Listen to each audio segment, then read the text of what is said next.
kita itaya alungu alla da ina islamiya ana tlaqari na tuwa na rondi nuku be galli ada ay mana taga ayana gulliki ne undara ayana gulliki warakane atlaqari na tuwa gari nan tlaqarna warakin nuku ligi parce que man sabura akita kamati façon ta ko amma nga make famu kahirun pakarlangan kebeya ke saura al-adari wa konni an na hobure nya annan tobe ma tiketa Allah yimi ga na mo be kinene wal ma na hobure nya nan Allah nan lakutu ay kenta ko ne hobure ni diga me ga to ngene nka ira hobure nya la mo tay Allah ta kutine kutana maga na naqi ay mana ngari kutayenga taga honya kose mun yana yani atti ga entadi asago mun yana ta dunga or Allah ndabana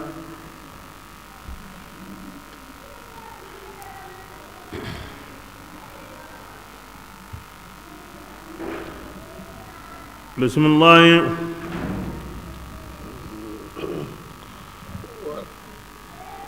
كذلك الله تعالى أتكلم وياني يمون دا قولي يكون كانه فهل على الرسل هون هارون كما ما قدك يعني دنيا كم بانك دنيا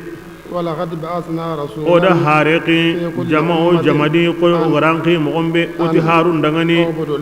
akida tina alla banina won tilla to borinum batiyenga ngayyemu kite alla da kun kanda yemmu kitidi ya samunta on kelema ngaji bi kun kammale kuma to ngoni de kibra hinni hillo ay daiman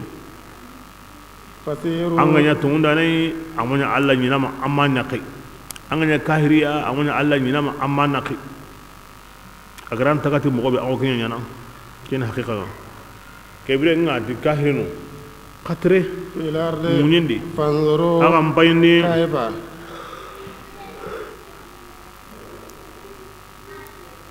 mogombe kana aqibatu garan ko yemmul lagarum ganya kinga khara hayde parce que trendien qaw serendi manana huygotu بسم الله انت حارس الله فرم من تنيني على كل حال كو آية نوبي هيكي الله غا نهيمي كاهرينغا أو ينا كاهرينغا أن نهيمي توني يمينغا أو توني دي الله فرم قولي همينغا نهيمي حرسا دي يسير كون توني تاكين الله دا الله تدغاني محلمين أنغا دا همي على هداهم إكان دين كما ناني الله ري سانكوندي كبرينغا كندي انتا كندي دي فإن الله تعالى أنت يمين كندنا أو يمين بيجو سمن أي مين ما هم بيجو سما أنت كين كندنا ده سبحان أم باميجي أوي دينغرانا غاهين توكو على لاموريني ده بسم الله وما من أتي دي مندان أنت كافرين دعاني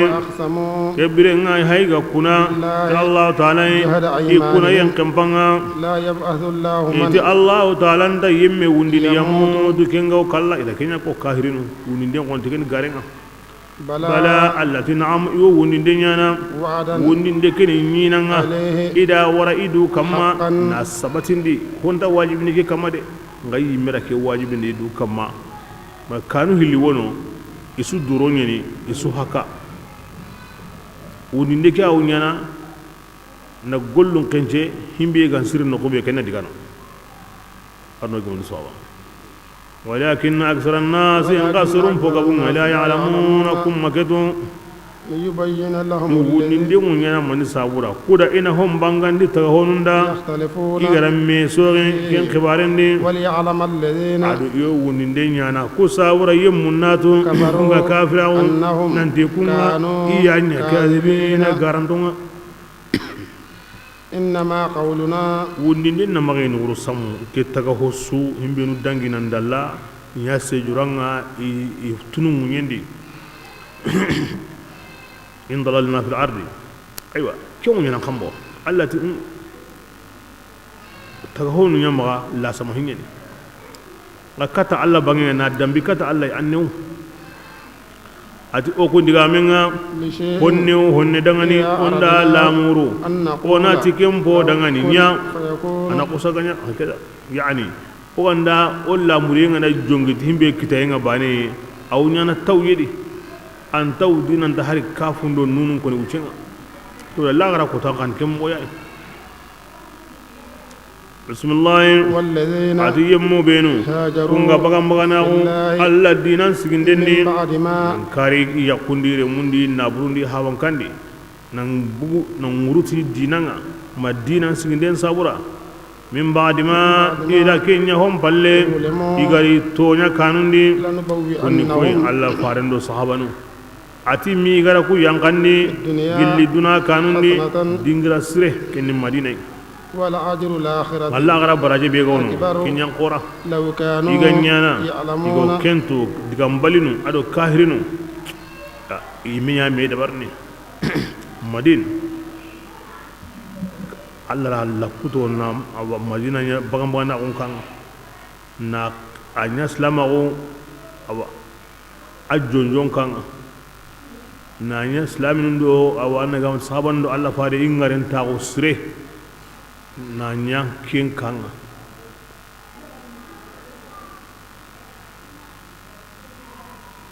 islama ko na wurgi dunadi na nya kin kan na Allah fatala sallam na kabru na killondi awa debebe a nyakin kanga donc madina façon tawo a koreni manna sabu ki Allah fare ma Allah da kiri qur'ana de ti duna kasre bismillah الذين ati kunni yemmunyaye i sabari torando bagambana on kamma iwi hinum be sindini Allah ta'ala nanti Allah wi ngari jagana ngadi no qosu aha inna burbinu go makka i jawu be go ono i dabanu be go ono i de mundi yaqu nan kata karna sudi Allah ni kininga yire ngadi no ko be qahana ken Allah bane wono kin Allah ri tiga tikin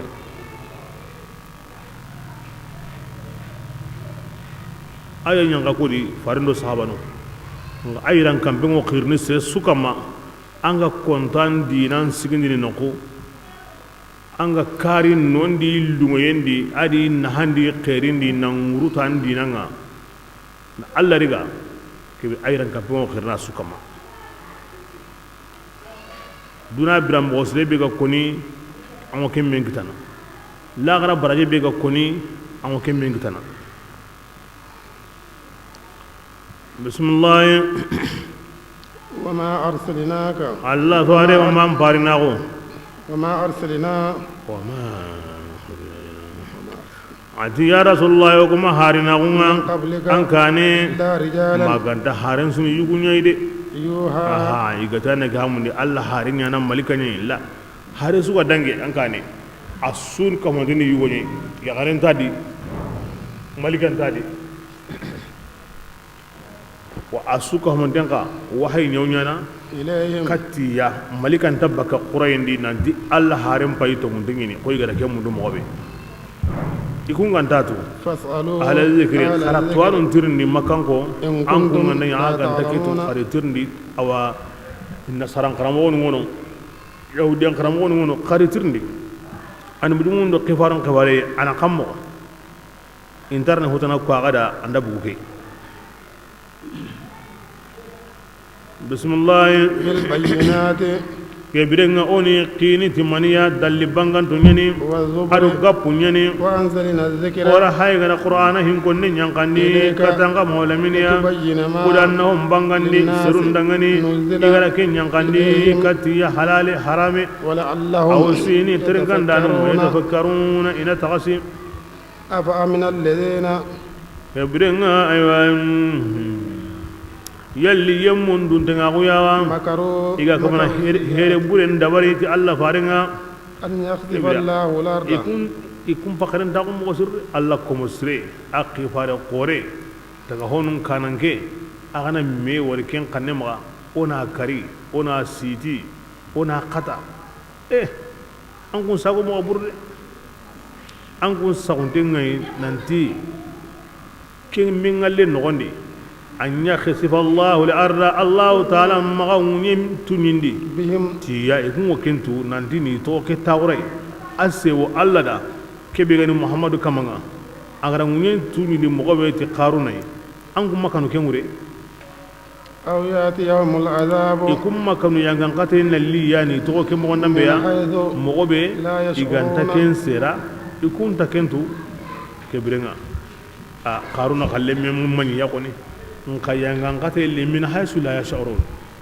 badri ko tambay ko nya simmana aw nyana kundu aga diga hawande ni on ta sagene mo ga nan jogo mumbura monda dolo mini monda ligenen subu ko na simmana farin nagi jamatugu na ne iwo kinyana kundu na ku kare ni riga ko na kan simmana nyemma jurjetiya nga hillandigi kinya yangan kate ndi kitab mogobe igamai atuna ta bakido kenna kure di mema kati a jamango keme siko baka bismillah أو يأخذهم ma alla ni riga في yimmiga تقلبهم awa idiganan saga yendi na'am ken khananya ni to jagunuma anta kanna wure nganda sigi alla faren kane nganda bugo woni jagunda no nyi wura sham wura yaman wura nukunga nganda bugo horumindi anta kanna kengure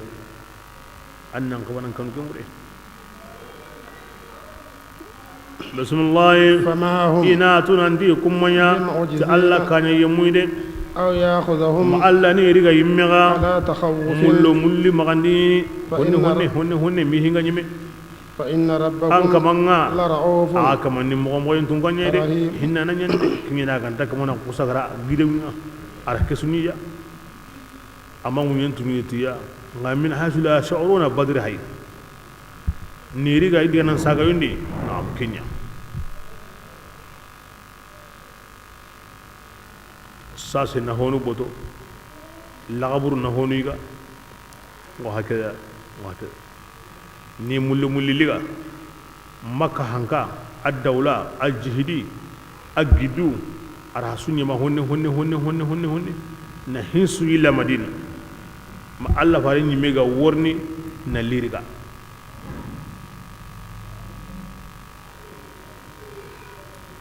takhawuf kingini tanaqqus Umar ibn Khattab radiyallahu anhu khalifa num pillandi ko day ati mimbarin kama aya ni go qur'ana di aw ya'khudhum ala takhawufin kalimatu takhawuf ana man ko nadi sahaban wa gaturni allati alla faran konunda dinam butu burindanunda yalli takanna alla maghiriga ala takhawufin ana man ko nadi ago mana bangante be kini kendo digamenta me kitanaire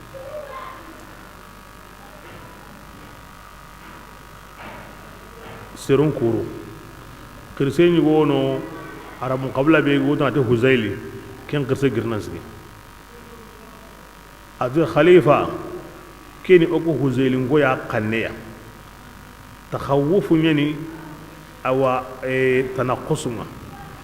na talla nagasindi honne aro kinyana me kitana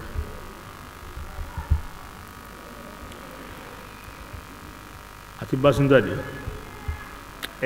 ati anda kidigana bi angara koni arabun mu atu isugundiwa yani ashedangu arabun sugundiwa ati na'am ato ko huzailin ko sugana nyugo abubakar awi nyugo mem magan kutono awotini shedango baiti beri takhawwafa ar-rahlu minha tamikan qirada كما تخوف عود نبع السفنة نعم أتو سوغانا موتني إنجو كوميكي أوام بانكوتونو نا مجمو ati qirigen ndan nagasi ndenya jingo be ganyi aywa akoron kama jingo be wurginde ganyi ka qirigel la gari jingo ken nagasi ne honne koy huren kahana son pankare aywa an gamundi agawa nagasi ne mobe son pankare ngor huren tatenga adiga nan sagande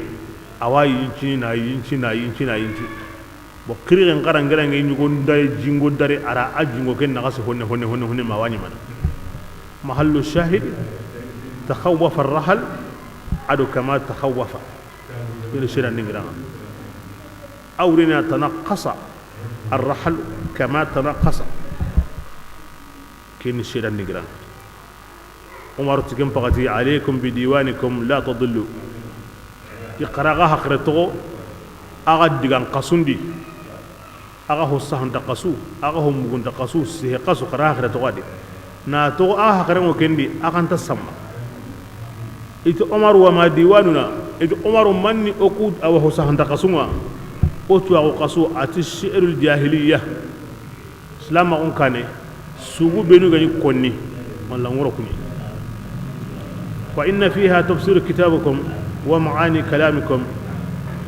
ati kun digan qasu kun sugu qasu qur'ana facaringo tuni kenyadi arabun kanne manango tuni kenyadi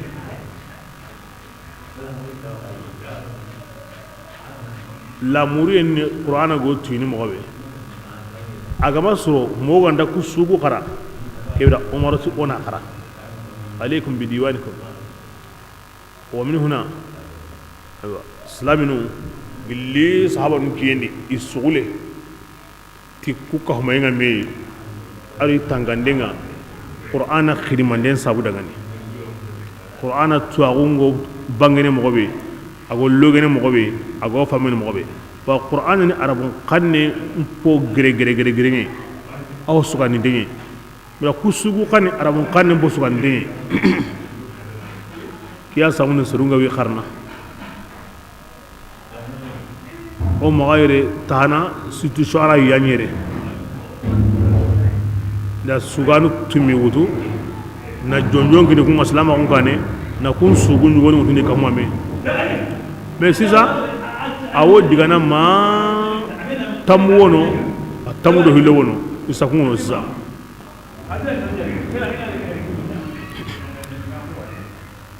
kinya sabuni o magayre tahana urnan kata tafsir nyana awani andangiro kulla qusuya angana tlandi nan karangenga angono arabun kanne karangendi nahawnu sarfunu balaganu bayanunu urudunu arum mantiqinu angana tlakunga wakati kebe bo ke bagatinga ango kumanan tente kata hadafu nyima kata lamure nyima kata kwa ngat lakin wakati kebe anna alla faren diga men qara ken wa nyini angel la hinda hadise ke wure la awure yani ango ko antente kata kebe nga kin qur'ane qur'an yanga koy alla faren ni kibra alla sallallahu aken ka sehe awwala ngalantingi ni arabun kan ni ango hadise qarna man zawra nar liga ndenya ba hadise gumen ngani hadise wati ndariga hulaniya kinariga hulaniya ke wure hadise nguri gene anga qarna kinni sabuda ado mazhabi gumu be su ga riga ndi mogobe hadise nga igara sarandi mogobe be su mazhabi mbugo mogo ango ken tunadi kem pakati hadise qaranga nanta hadise qarna ko min na arabun kanne ke wure la ay nan ken karndo baka kemaga awan de mana anyi meligandin kharamgoya silisla gani kenni baneya ken dangi halle kana kitu be angari qaranan dangi iga bugu mogobe alla faren diga mendi amo kem mogontun alla faren diga meno diga mi kan tabana mogobe amo kem mogontun ango hadis yang karana ando qotte ni me wuro girnan kenninga ando ke mo hankani aywa karamo sire ko ni gandama an hana lo mo sire karamo sire gandama an hana lo mo sire anga wandi nan yare mununu anga madhhabi sudi ke madhhabi fiqh ngono ken qara kenyan nanga kam ananti angu ken yare mununu hadith ndi anga ni qarangin jo payme mubtadi wa qarangin jo payme ango madhhabi bedi ke madhhabi fiqh qara anke ngo famini ango laghiyana qarangin jo payme na diwi qarangin jo pana hadith nga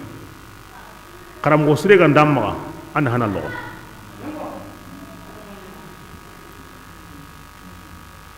inde yimme gan da fiqh no goya a immatunu kunday du torno tay a wure imani ti fiqh don wure mani famu ye Allah faran di qiwaran di idha arada Allah khairan Allah gan da khair la munu tu sire beya yufaqihu fi din أو كم فهم من الدين عندي التفقه في الدين الله فارنتي أنو استنباط نيانادي أنو اجتهاد نيانادي كين يتغني الفقيه يلي أسرة وكينغوا لا أسرة أنت أرى كم تيجي نغا أسرة أنت اجتهاد لا كم تيجي نغا أسرة أنت أجر نيوندي هم بينودا إجر هم بيه فاماري na ira tunan dibbe suranta ke iri famu kallu kusa madhhabin su anya shafi'i yaw anya hanbali yaw anya maliki yaw ala anya hanafi yaw anya kintana yaw be su fiqhi yaw no ba fiqhi ki yani mubtadi'un de mana o su be ga manya mujtahidiya o ga manya mustanbituya o tugu nu fiqh ke yakama se sugara tugu en to fiqh kama anga hede mujtahidu ya anga hede mustanbitu ya ange me sawaban ho wonta ko tay basantanni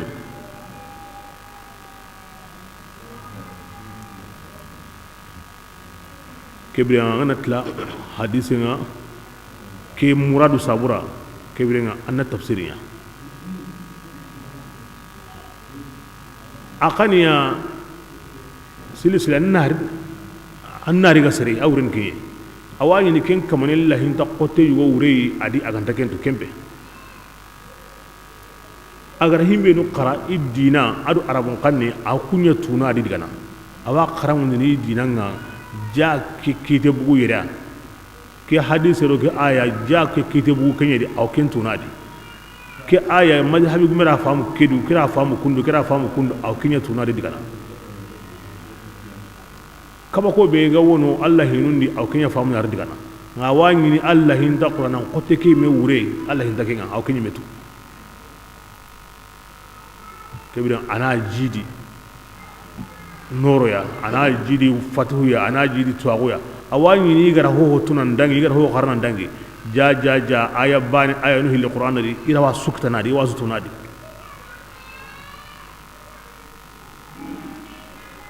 otina qarangin joppa alla faren diga menga an qaram o ga mi gan ta tu mo suri an hanal logo na joppa alla me diga menga lakin kan hanal logo dakinga sede bene mutade unga qarangin joppa yemmen ni qarangin joppa e tafsiringa anga man nyoro qaram o nangal sidinde ya an hanal logo mo suri wa karamu no asinde nyimi akenda ngensu tambe be ga wari amay kinyene kendi anda wari gara kenya awure ne qur'ana daron tagundo alla faren diga men daron tagunya sabuni igara kusu qarana ku yaage mundu ikani ku sabura indai kinyene iya kinga nyini ira higgabe yaage tu aga to himbe i worni kenya ga mundu ken ngondi kenyen hondaron taunga adu awam magallaqi dinanta himbe ndare karen joppa ko tabe bane kenna joppa alla farenti kenna joppati allati ida ko hanwa ko hay himbe ga wa darno an ga ne kwano kutu bane an ga ne kine awa nyini an famu yelli an dankana gulli an tuwa gulli an wona ha kore kitane sikandare an hannan qora dinan da serebe ga wa jopaniya kiyon kullen mo besu ko mandenda qur'ana darun tawundo alla faren diga men darun tawun yan sigi iga wi mo surondi na dugo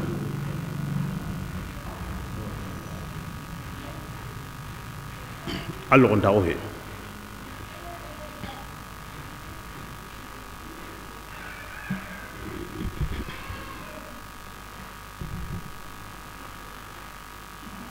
bismillah أولم يروا يلي أكم ما هيندوا إلى ما كتهونا الله تعالى غركين تغان من شيء أني هو سيا يتفيع ظلاله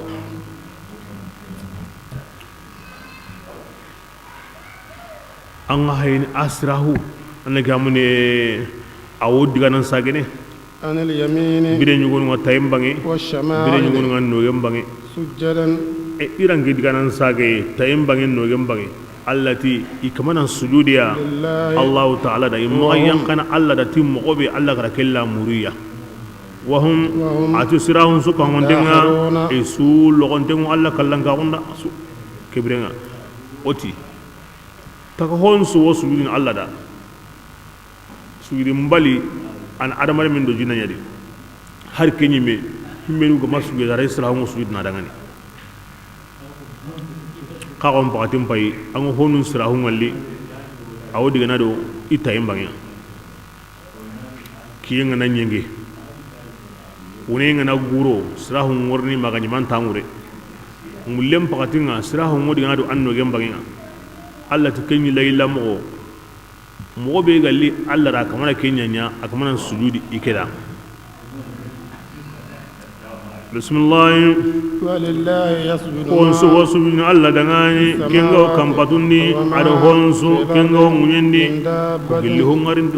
hongarin te asu والملائكة malikanun ka wasu bin Allah dangani ko malikanun kamundo munyenda banundi ngara kundurango man sabura kare sabura ati taga honun do malikanun la yastakbiruna indidu khorondin baka Allah bati magade يخافون malikanun kanna ربهم wi kamanga من فوقهم Allah be lani yenga wi kamundi ويفعلون ما malikanu ngo hongollini يؤمرون agalla ga wi amarni kenga kira oy men sujudi Allah da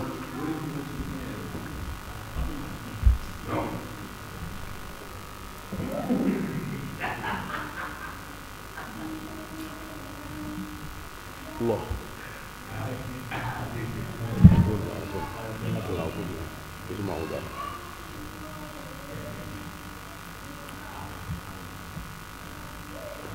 بسم الله وقال الله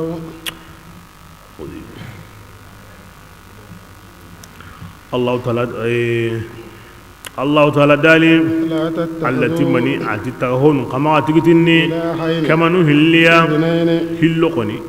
كنت أكيدي ناقطني ما كما نهلي باتولي هلقني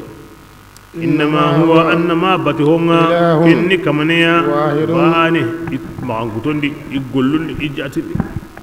فإياي كبرنا إنك الله بانياني فارهبون كما كانين دي أما كانين تاني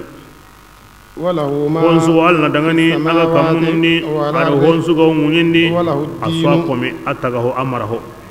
batiyengu alla ya dangani daiman waqti su allungo serebera ansara ngono alla batu akoyanda ansara ngo alla batu daiman batiyengu alla la dina ngada anginda nya hotana wanyana angin manya ammetana wanyana wa batana nyanga babati mbalinga taga honundi بسم الله أفتتقون يلي أنكم كان غير الله ألا تنايوه وما كبرنا وما من نعمة أما يقل النعمة سويا بكم كينغ وقت أنكم فمن الله ما كانت أغير الله ياي مارنا شرطيا أرونا موصول ثم قالوا نقول وما هم بكم كينغ وقت أنكم قل النعمة فمن أغير الله الله كي قانو جميع ما كان شرطية ولا موصول أنا كوني كونمون كل سودي عندك كتاب bismillah ثم atikem إذا balle مسكم الضر gilli torandaga meme فتجرؤون ani hohoga gara kumekta giri allah wo oso ken konni awo sun nogondi nka an ga ñini tora ganda serebe kita koriran kita wotiran kita wa ilayhi taj'aluna aw la'ruqa sanakata allah ta'ala nanti allah ngurgi haba nkisindi nku nsahandi thumma idha kashafna durra kam balle otungan anda tora ngurgi عنكم baka an kunga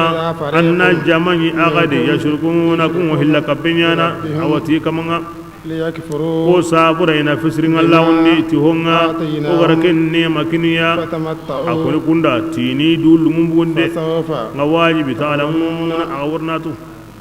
anda ويجعلون koto besu ti Allah nga andan new a honu wo hotana konni ta ko kun kuma nunda tini sagonya de himbe nei watu nga honu koni har andan new mo barkan sagonya Allah da Allah gar himbe muni mo kinya tikanteni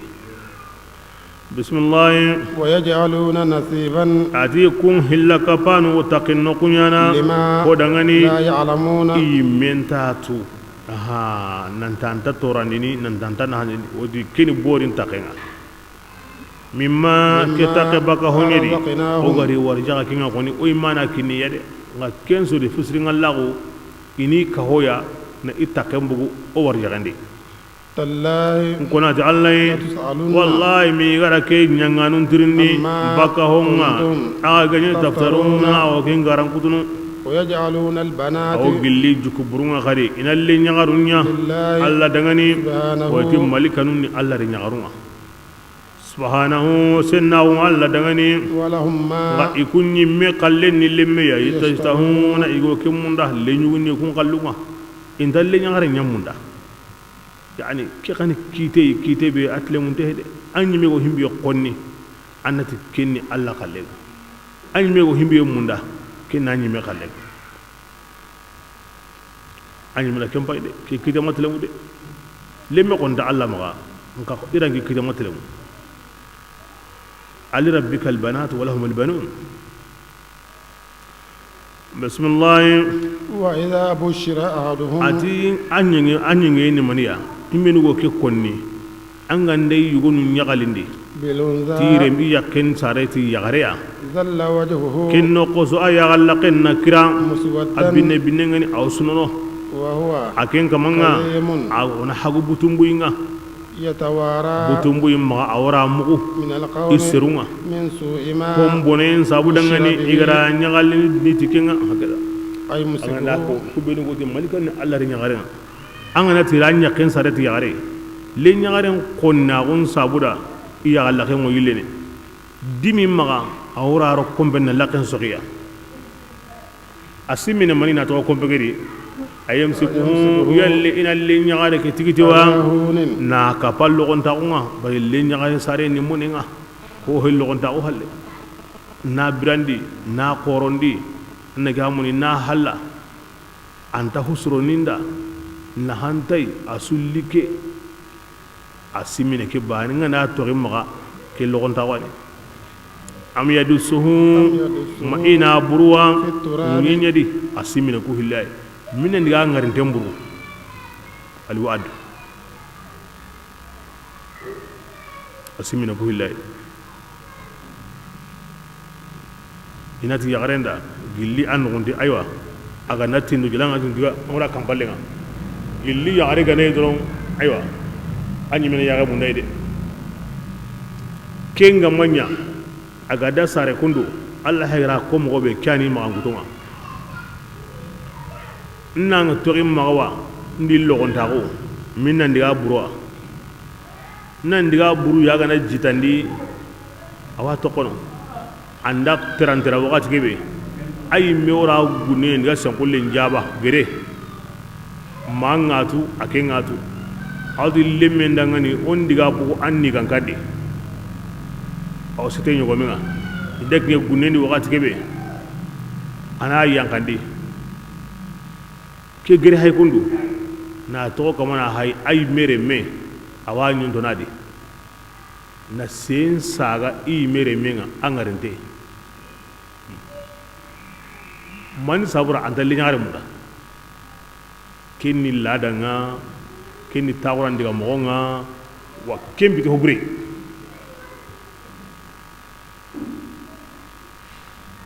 himbe anke ma ke mogoli anke nati gare ti kenni alla khalenga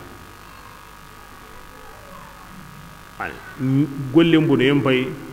kiten ko to mo hobure pay ya sabun allati ala na'am to woni sa'a ma ho ngarño igara ken kiti de anyi men ta himbe mundan nan kinye ki haqqadi annati ken alla khalega wa izal ma'udatu su'ilat aya worni dilara kota le nyaaru bi nga buruke mo godi ibe tirninde bi ay zambin qutlat aga hawanda aga kari aga maniya ida maniya harbane ange masime anya ko sibe na ngi me mani yare leñugo be gal linda ngamunda anyarea besu ga ndire nyaare mburu aw yagni anya ko sibe ne ke mo yari ngi me mani yare nyi ngaw leñugo be munda na munda anyarea mi arne mani yari hore nyaare ne ke yari anya ko sibe ne ke mo yari Allah Rasulullah sallam ati Allah ganda serebe jarabiti le nyagaru kuya bire nyuguna awtini hillo bire nyuguna awtini sikko bire nyuguna awtini le nyagaru kuya atanga ni qoro mogon surondi ni yagendi angorno arjana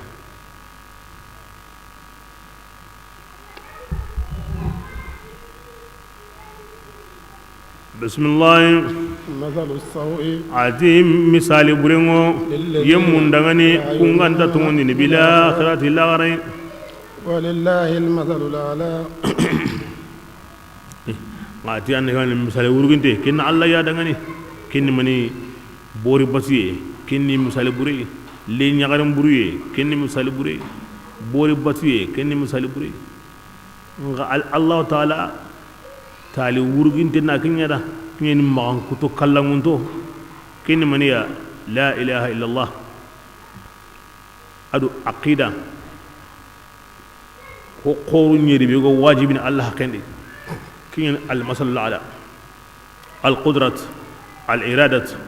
العلم الحياة السمع البصر الكلام أو واجبين الله كندي أن يلاني يانا aw wajibina hakendi lamuriyen na nyada aw wajibina Allah hakendi anya tuananga ngarin tagoni wajibi ya hakendi mukinni wajibi ya hakendi ngallenni wajibi ya hakendi sehenni wajibi ya Allah hakendi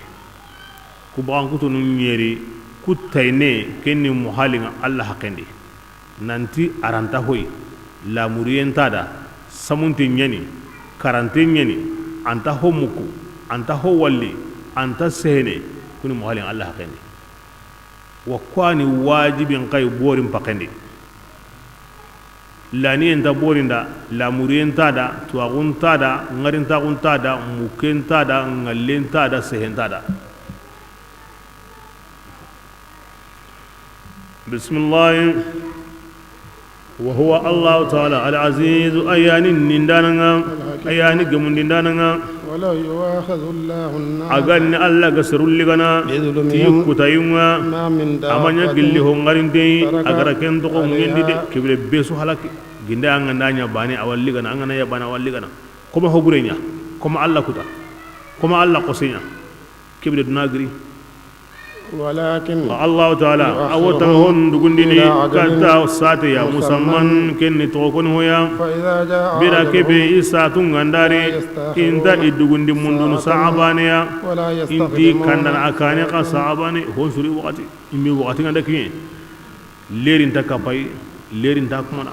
ميرين تكاي ميرين تاكمنا كونون ني وقتي ندكو هو وقتي كنيامبالي كنت نقني دي بسم الله ويجعلون ما adi kafirinu honyana Allah ta'ala dangani imme ganta himbe munda angena kempai intalli nyagare munda iti Allah re nyagaru inta munda iro siren kahu kanan kagundi yo hokka pa Allah i kanan kagundi inta munda sirena i harul logo yo Allah harul logo no to Allah dun gondi tanga nan du to bane tango Allah tu basanan nagase suga wankenda kenti may me kingo Allah da himbe gantalanda anyanga kentali amme sirata nada o jango Allah bismillah wa tasifu alsanatuhum nan ko kenga inni nu ngom makan kutondini garen kaya anna lahum ken garen ni maniya ti Allah ko sirini kunya dangani wala in raj'atu ila rabbi inna li indahu lal husna nan ko kai go garen kutuno Allah no ko munda anya antai oyi gilire wa hari onnanya sagane agara sagai be ko andanya tungi wa hosire no ko maka Allah tikeni gare anna Allah qosanya dunadi nan sagonya tilla gara hosire nganda gare tan gare kutu la jarama na'am tumunyene anna lahum an-nar yimbenya na idangani wa annahum annati ukunga mufrituna كبرنا كامني دخران خرج يمونيا تالله ودوا قرنا مفرطون نا الراي كفتح كن متروكون فيها وتقويم بندي تالله إن كنت الله تعالى لقد أبادي أكتونغا أنقني حارقبي يكتا يمتونغا أنجي مولى مني كاني شيطاني أنصر مغندي كندغني يقول لبرونغا أني يقال كن يسرني كي ساوري دا هارون كتا أتي شيطاني أياني هارون كتا نم بيسانغا دونا دلنكي ولهم عذاب يانغا انقطي وهارون كتا دانون دغني كن تورانتني وما أنزلنا الكتاب وما قرآن ينقندي أنك مولمين كما لتبين الذي ما أنه يبانغني سرون دغني اختلافوا فيه إغلا ميسوغ كني الدينام بي إدناهي قرآن مري مكاندي أدو مهنة سرو دغني يؤمنون كنغو تمندني والله دا قرآن نو كتابين يدي وناريكا وغا ميسوغن هو دي أياغا سرين كون مغنغادي هو بيتيغا وي أخرين غادي هو تنيغا وي أكاندي غادي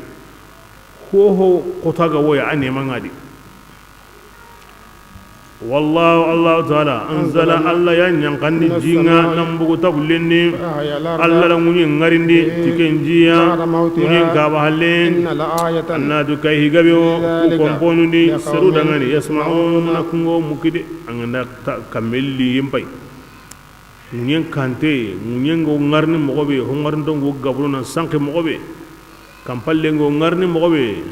انغو داليدو فامي كتنا Allah ga tiwo taga honun karante ngarndi ni anga dallen ala na famu ngara hakarante bismillah wa inna lakum la'ibratan ati tagasi wa aga dangani kara hullim qadi dawa ara kodoru uga wi yigana uga wi qatim minni uga wonna hanati yindenga ara kenna hanko na kenne manko bo yere awarni mo yogo anga ko agati hosu anga hay an Allah la ne tuna di araba ne nawo kin bugun woni wa hage an wata musin fai ne sugo jare na nyugome hage ta kasadi kamo nusqikum o angum minindini gilli honga kenga baki no gonni kim min hobbaka yesenya naga abaka adu horenya naga ka kimunya na qatinga atibi aw aqul qulli an gamul horenya gentay atimentay yesenya gentay atimentay lakin ka bako ide angana daban no onkara anna mani walladi hore yese makatinya hay baka kundo menaga yese ni kusenya ga kentimentai aya gentay hore ni metimentai aya gentay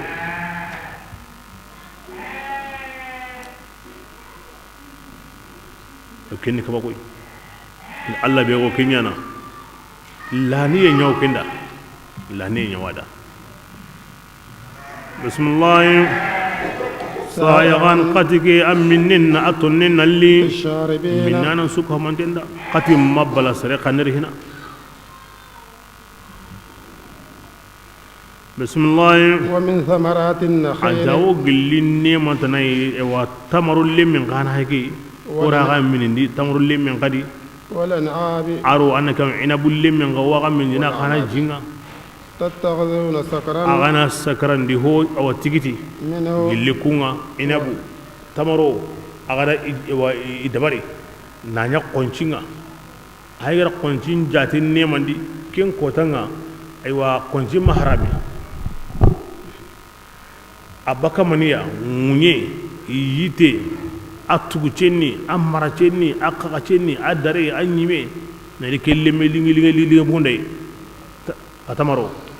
inabu na lemmen bugundi himbe jinnan gaba da kene kaba kunye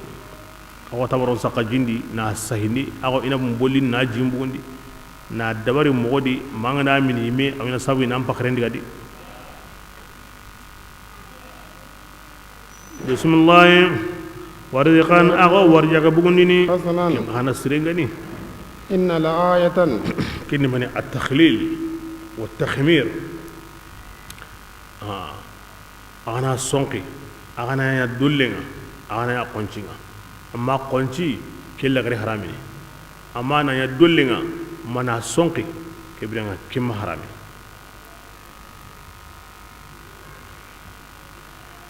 bismillah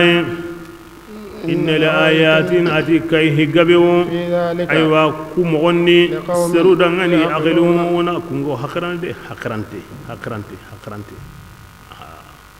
na mini hombugu korendo yese naga na mini hombugu munyen funti honyu godi awrni sikandingo na mini hombugu kampi honyu godi akasuni kaba kunye bismillah وأوحى ربك anka man parinago إلى النخل katatullen إلى kai النحل katatullen kini mani wahayya wahay ilham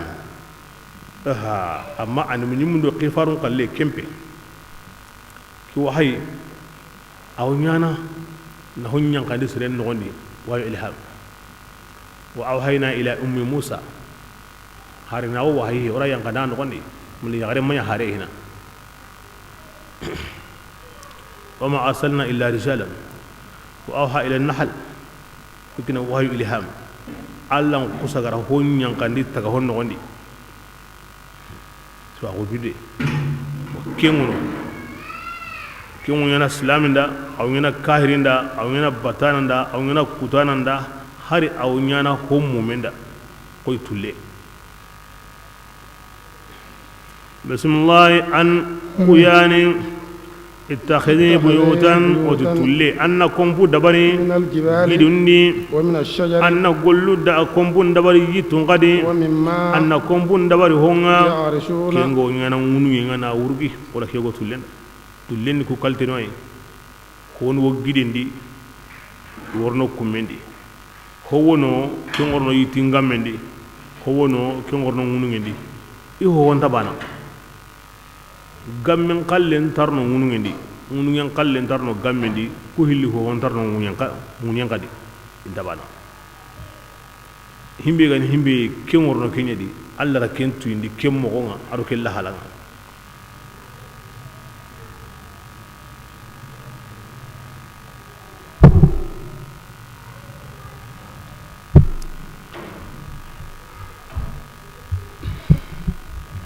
bismillah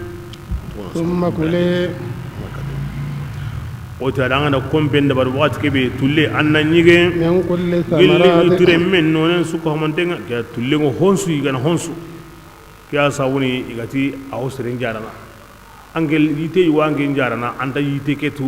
anta kita moto anta warnde to amma mo be ko tullengo honsu igana aro nyana sabu ya ange sahare ke yite aw ken igana aw honsu igana yigande nta tullen toro bismillah fasluki kebiren an nallo subla rabbiki an kaman killundi agara killube awa warankane zulalan ni kajan dangani annan digar kumbate nambira mo mundu e sabuda tulle digaranta kotona kama digaranta la tonada tullenta tunu nanti tullen tunu amiru rangari ay iwotini hara digante nganda kampido yidebe kamunga asa gantengo kampindo kingi bane kamunga anta tunu tullen tunu amiru rangari ay parce que allati iraq len qajada arabun mutalin katunuti tullenga serebe anganta tunu mango gunnentu yo fulanun ahada min an-nahl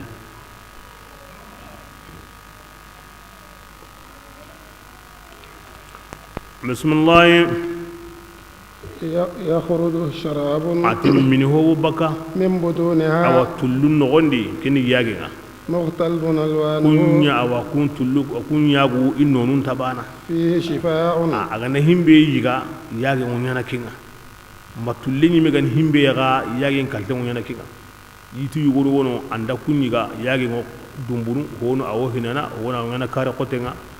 ma tullu ñimeka tulli lemu aro tulli kasu aro tulli naganungo i yaage ñagen tabana ke suwade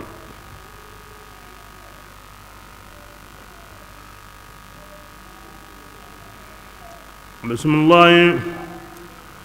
inna la ayatan fihi shifaa'un sahare wo yagenni wasrun dangande inna la ayatan nesindi nanti yagenni sahare Qur'an nesindi nanti yage ni sahare arayen nakringa shifaa'un ya sahare qore wadi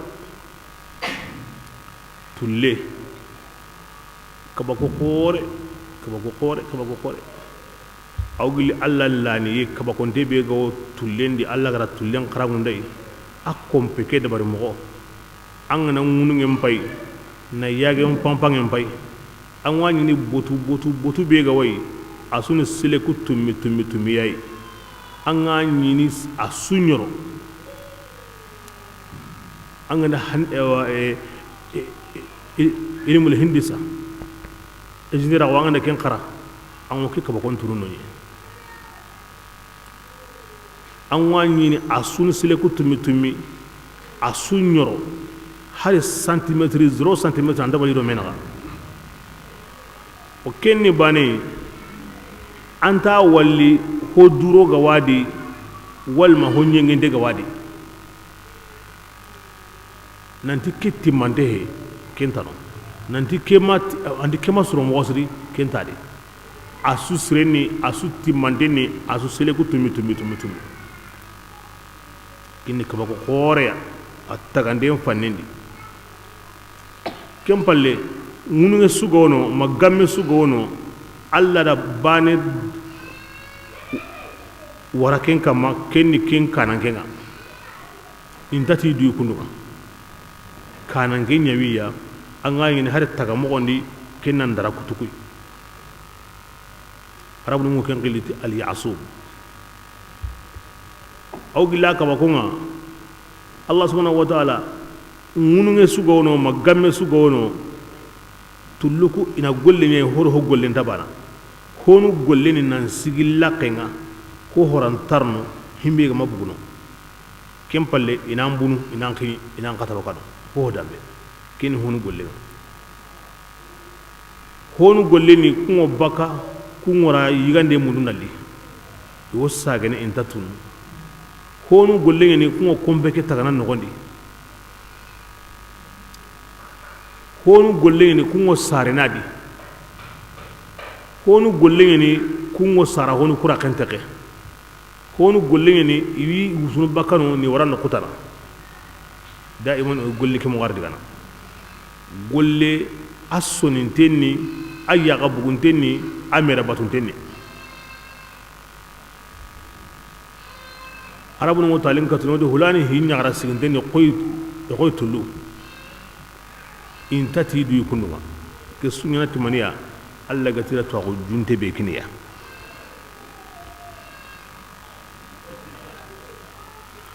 tulle aw marne nan nahetay hada mar men maka ko mango na hene mo be na mar mango dawo marna bo nan nahetay tulle ka aronya na kunduma kiyan kan akaba ko nyugo ya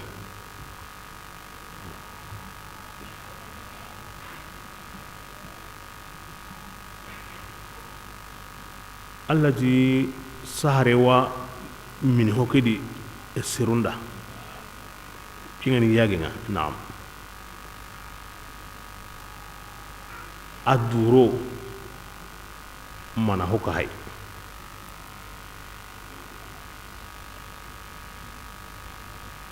hono di awate susahandini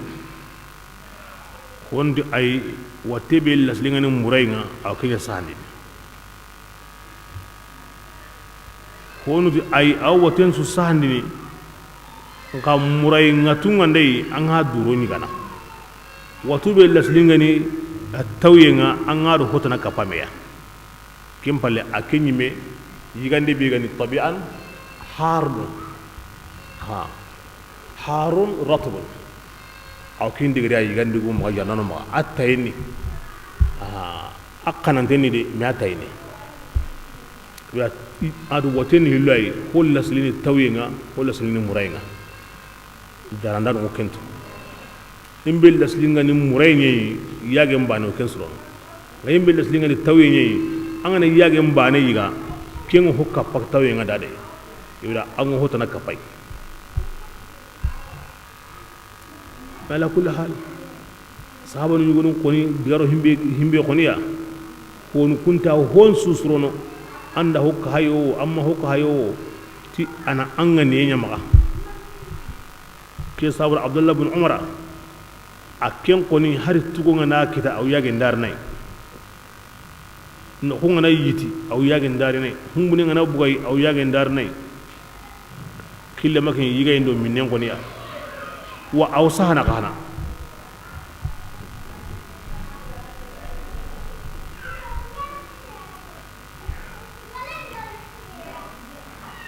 abi wajrat aken kana yagunu yagangate nyagin karana ma wimbiniya ma dumbuna hogani yagangate ya awsto linelo no yagendi na anya ari yagende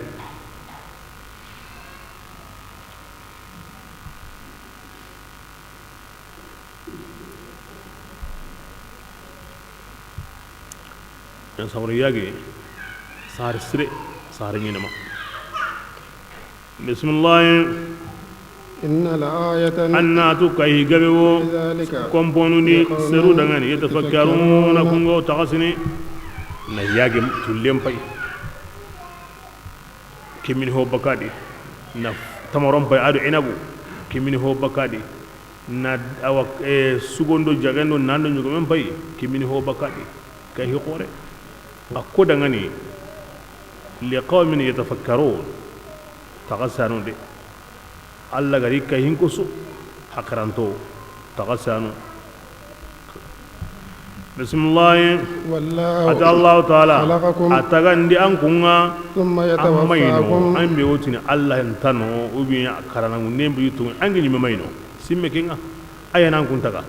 kempalle anaga satem pagundi wa minkum man wonu ankun adamare mudi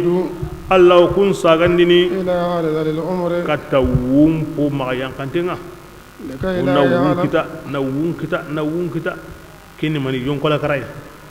ko sabura kenna hot awa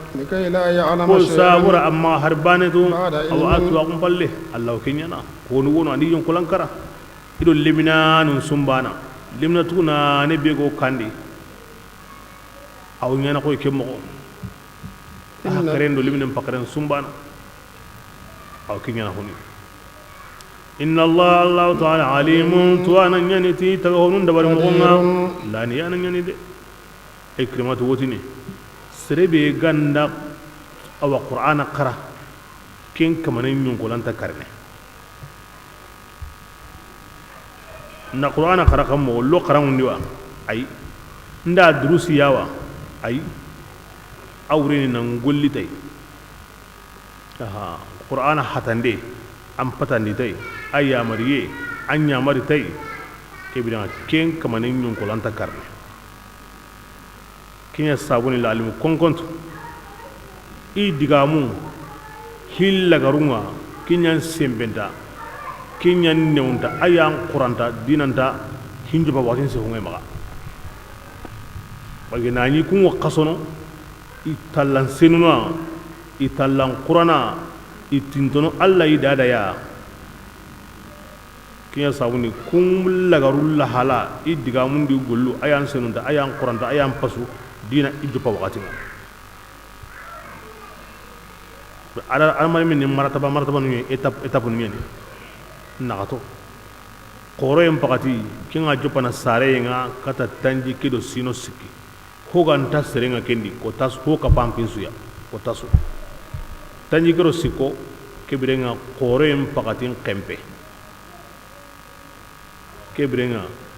e sembe qote mpagatin kempe kenan wonni tanunga hilani di wonni kenda ti sikke mpagati kinga jopana tanji kido sikko kata tanagate hada mare men koni ken nogondi an semben kempanni kenga an pakaren timantagun kempanni kenga kebrenga sikani ngorni kenni hadagunga kinga jopana tanagate kata tandume o ken nogonya ni ada mare men ngo a jopana na nagasi kabari anga nyini am muguntengo anga ngala bumbaga anyi wa simana ho ndank mana na to heriyo wata zo bakanga tandu me ngana timme kebre ngana ta ni ngorni na to tandu me ngoni kata hak be go angar jagani wuya wondi kenda te krisa gum pagati aro kennem pagati kebre ngana nagasi ngorni wa wo bangenanda kaso ye ngorni aw bangenanda e yonkola karanta o mu kem palleya Allah farsa sallama ar Allah nyaaga tani kisini yonkola karanta o ni Allahumma inni a'udhu bika min al-bukhli wal kasali wa arzali al-umri wa adhab al-qabri wa fitnati al-mahya wal mamat aw kidwa on gondi ati Allah kisindi bakhila unga nkisindi wancontaxunga nkisindi yonkola karayenga nkisindi kaburu ñanganxateyenga nkisindi ŋarintaxun jarabiyenga anni nkisindi kallen xaxana jarabiyenga ini ja yonkola karantaxun burendi de mesiribe ga mun nan kisayi toxodo alla yamariyen palle alla batuna surondi Allah gara kebe ko anna kenya tananya gara kebe ko tanna togono anna togono hara kama nganda kamuli wu kasayen golanta kar bismillah wallahu aja Allah taala ara an gono hasamundi igonga warjagendi kengani kaba ko ide o su hayra soko o su sakandi o su worno kharamundi o suwo daba marana nga xarahay ko kitadi mago wasene ko korintengadi ko marandadi e ko yimeni hoya amma ho kita sorunda mara la kani waju qori bismillah فما الذين يممنا يغرقون فسنوني تورجعنا إيمان يغي ورجعون ساغنا يمم كما يكتون غرق مرد نندي يكوني مرهونو يسون يباني عديد كما يدي أفا يجهدون كبيرنا ونا هاي غرق مثالين واكوني ديغا مورمان ينكي أروح سنوني مي ورجعني ما أغو مي مرنا يمي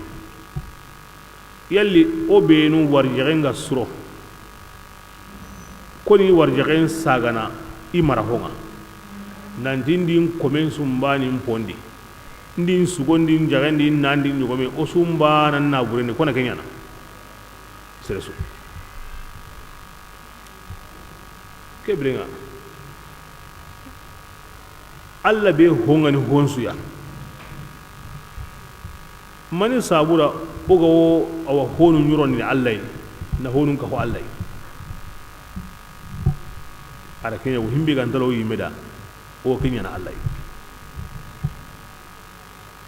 o ma odo ko mun ka ho honundi o modo dabanun ka ho honundi man sabara ba o ya honiya kibra Allah ka honi ta honunga o ma Allah do ta honun ka hodi bismillah afa yajhaduna yalli kunna karniyawa Allah ne manyi wallahi anna sireni Allah ma hokringa ni manin da ban un sogona gore nyakata ni khobo ha ni manin na bure kemundo Allah ramani kininga ni mianin to ago mundo qaron ha ndim ko kalle tan to ago ngina kininga ha mpanka kenda kita Allah wa nan sagwa Allah ma ne man nakarbe angatu andu sir hakka be gara menye kame wiidi in sahin danga illa bandanga in sembe danga on kento kibra gilino angatu andi Allah suranda angara kutum biriti himbi asuranda bal anyu ga gohi Allah banta gohi bismillah wallahu Allah ta'ala ja'ala azwajan ahay gara kawo ay ara yaglimunya an kunnugo dangane agay meni wani de o ma hawa tage o hawa adama yayi kibra okutun tage kul okutun tage meya kibra kenne maka waja'ala Allah ta'ala nyawni an kunnugu dangani illa ga yagle munga lenyugunga ado khirimandanunga arakin kina an ganati an yuga ngini aywa anya ko le mengina aga damma be ga yagle menga suma kala kona kismarun kina an yuga unta kindi de hafada ngene khirimandana akrisenga keta go taunu kandi lemu ngenda gollenga kibrenga lemu ngena kisimen khidimana ke khidimandanu ha wundiga ikumma kinyi digaye hina ina togawre kona kenya en bala anyi me kondonon tago lemu ndiga gollenga anke ni misano yu kore jagaran kore kona nyana Allah suranda rakismarun kinanga bismillah ورزقكم Allah rangu warjaga من illi الطيبات annagamde ho sennunga ho linga yitre mendi hunce mamponu di ho awa hongarin tondi ala kunkina ay bismillah أفيؤمنون yalli harsa kun to ngondini بالباطل batrani harsa bori me batrawo taga ho batu kemme batrawo harsa angena noni griba kanosa وهم أدي كافرين وكافر وفسرين الله ونوتي الله نيمانونا ويعبدون ما يوهم بطنو قل الله تناي كم كنت ورجع مران إدغاني نمبو كموندي أنت ورجع مران نمبو مغندي حرباني جي حرباني داما فنتي هون داما وإرانتا يمي إرانتا يمي ولا تضربوا لهم جغسيني قمغا أيوا قبان تناغو هونيا لله الله تعالى رسا إن الله تعالى يعلم awatu nanti menta ikemaga وأنتم anko لا anta تعلمون kente Allah watu menti ya kibira maga menya Allah da Allah watu kabancanti ya maga kabancan ya da tainenti ya maga tainen ya da kapalle mantai anakin yatu maga kapalle man ya da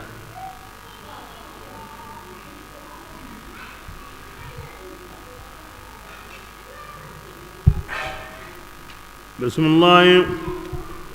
ضرب الله مثلا Allah warni talitana bangandi aga dangani عبدا hana ati kome مملوكا aywa kome ge marahonya ni لا kore يق- nyuga honi لا يقدر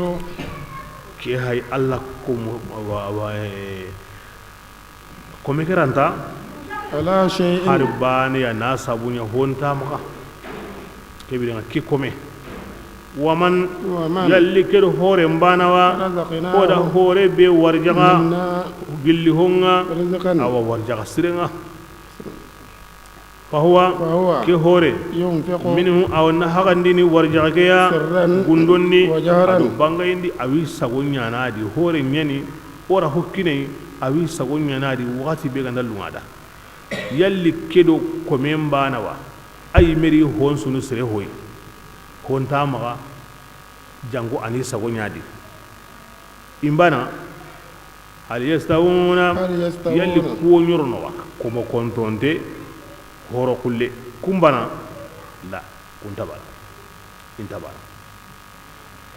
kebiren aw ke mogo yaadi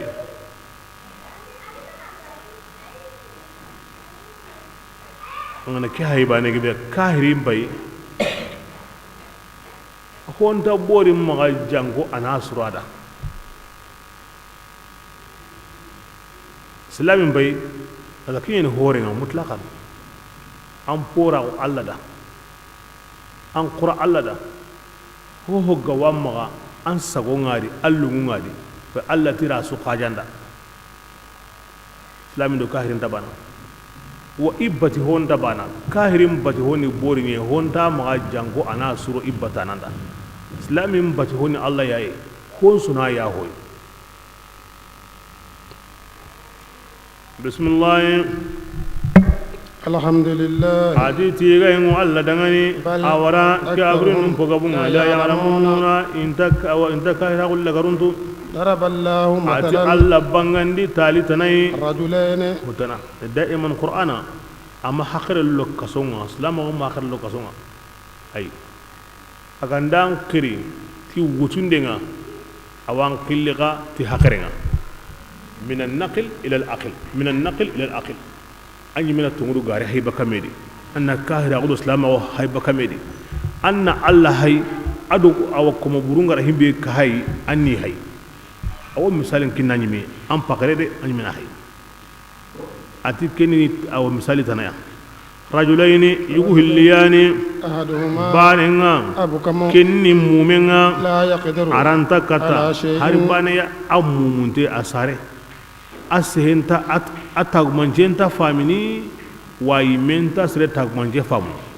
adu kenni mumagun kampanga وهو adi ke mumen dambe كل keni like qote على مولاه ikarongo kamade ke karongo a keni like kampanga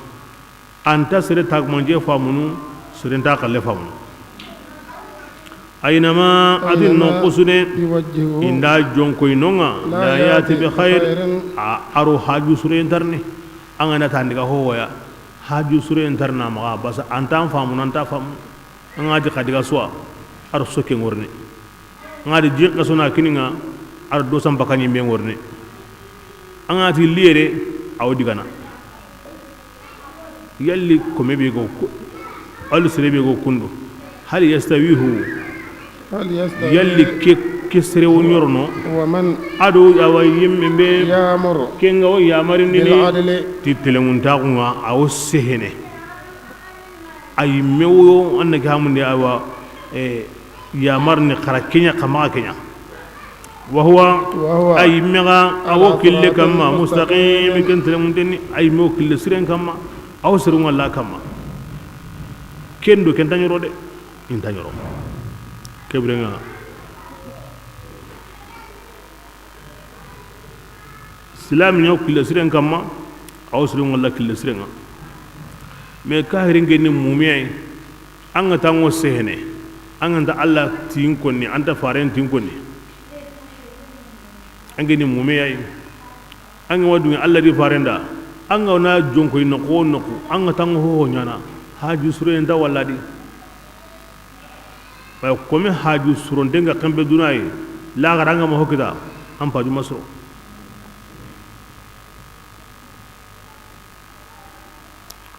bismillah ولله غيب السماوات adi kam patum pom munde mo Allah yada والأرض aro munyam pom munde وما أمر sa am الساعة pim manya wosuya ma ganda ko yaage komi uce أو هو man nati yimme أقرب. antinta kenga ankora to nyen hi qornya de nga Allah ga nati nanya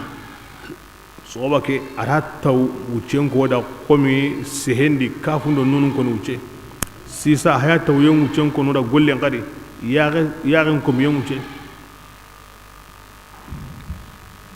bismillah إن Allah الله ta'ala قدير agen illani yananga على كل wonne شيء be su magandini والله Allah ta'ala أخرجكم ayana ankum bugundi من بطون agamanu أمهاتكم nogonundi لا تعلمون amay شيئا harbanatu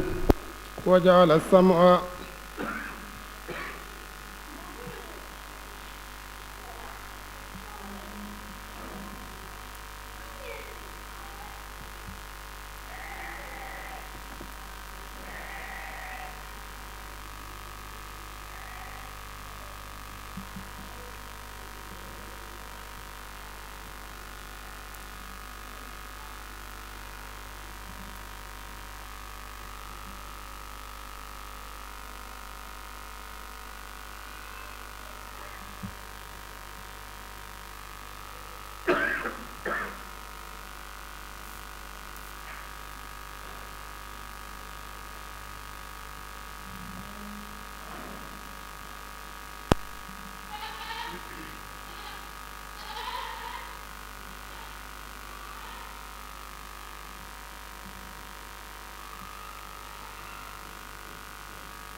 بسم الله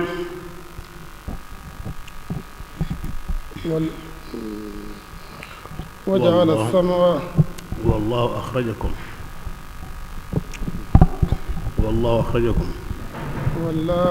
الله تعالى أخرجكم أرأنكم أدبر مبغني من بطون أغمان نغني لا تعلمون أغان شيئا تهربانة عبو وغتي أنصر وغتي أنت هربانة إبرين الله بيغرا أن قرن هن وجعل السمع وجعل السمع أرم مكين تغا ناروندي لكم أنكم ترونندي والأبصار نغلون تغا ناروندي أغا ياغوندي والأفئدة نسندمون تغا ناروندي أو نفامي الله دي لعلكم أو سينانكم تشكرون أغان الله نيمان كوفا تبيون ياغن كوفا ندين مني ما هو هايتا يهمبي كان تجيب ترون كوفا ندين ما هو مغوتا يهمبي كان تجيب sundumin kufande maka hutta hutai Allah di afarun di himbi kan tageme maka dundura kunyatai maka kaba dunkwa kunyatai maka mone serung kunyatai maka hasida kunyatai maka gike burun gigi serung atai maka simma burun simma serung atan sunduminga anganda kunya kende anda Allah neman kufa nganga ma kunya tai kibringa anda neman bisin Allah بسم الله ألم يروا يليكم ما هينيا وقد كمبيهون مسخرات جل إقاجانتمو في جو السماء كموندو ينغا ما يمسكهن إجلي جلونتمو هونتا كمانا كمبيهون كتيكتي الله أغاند الله تعالى كمبوكوه إكامبينتينا كوماكا كاتشما سيتي يدا كموندي إنتهو كما إلون ينغا كيمباي na yelingen pay akam pinte hakarante aw ala lani en koynanga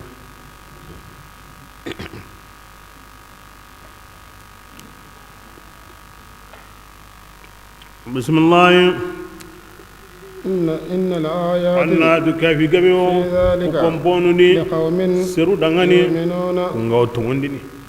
والله aw gilli Allah ne manu ngari Allah taala جعل سكنا ada tawo dingiranya لكم ango adamare mu من dangani بيوتكم killaga kompugo ken kai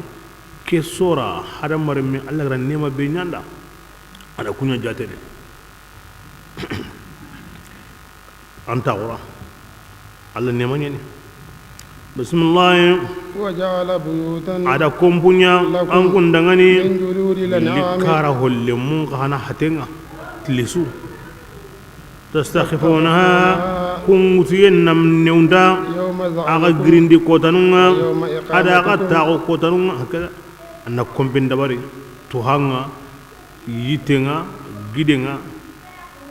anna hono ga dabari terende ga nan kita kombi kar ndabo kotino anna tilisun dabari ando kunna diga annaro kundi anni ka huma me anni sita angana yaka anni bu medi bismillah وأثاثا ado aywa agaw yokku gara kun kina gay من أوساط gilli tami أسوافها mamu من أسوافها gilli tami sen nyinte misenga وأوبارها ado nyogo men nyintenga وأشعارها ado sugo nyintenga kana yokku ndabar ci kuma baydono o hanu ta o honu ومتاعا ama kotollen koyre man sawra basara kenta arabun maga qur'ana yanqa waqati arabun maga kotollen tan iqirame ibaydo iqha hatengo himbe asuni yinde dogomen qalle sugon qalle anagamu jagen qalle bismillah ومتاعا ado aywa dagam mundena yakunni kata wuce ngana himbe wutu kinga nakaso ko tarawon kinga nakaso ko tarawon nanti anda kaso kenan kallenyi menten hotan da kinanga ay ke wureni ani nema nyani honda bono ko hotano kinanga kine nema nyi bismillah والله Allah ta'ala جعل ظلالا ada sirahun qataga لكم an kundangani مما gilli honga خلق aywa agara kentaga ataga honu ngono kun sirahun do kompenta bana kin worno agaru kiyenta wennaga وجعل أكنانا aha kimani na yawni yitu sirahu tabulen sirahu ada sutanya aga dangani من الجبال gidun khane awa himmin go taxunu gidun kumundi ado gidun botundi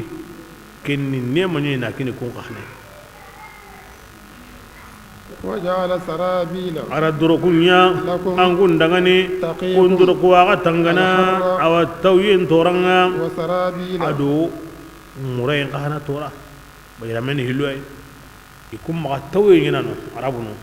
ke sabura tawyin torangi mo ho angaba kinya kulli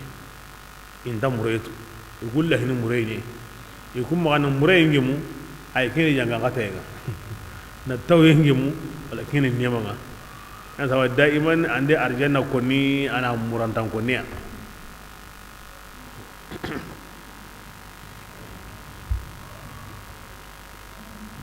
bismillah wasrabila adu awadruku arakun kinagai kunga ga tangana ka jang koten kotanga megen doroku himinu gorno agaru megen naga am megemma ayramma adu kentana akunamma arakun kinagai يتم نعمته الذي نعمت مني كذلك كم غيادي أنكم أدم مكمّا الله سكينا غي أو سينا أنكم تسلمون أغنى إسلامي نعلى باني نغو أغنى النعمة باي أكني دهنا أن نقبل أقرب هنو هلي سابودا ناكوفا أدو كن نقبا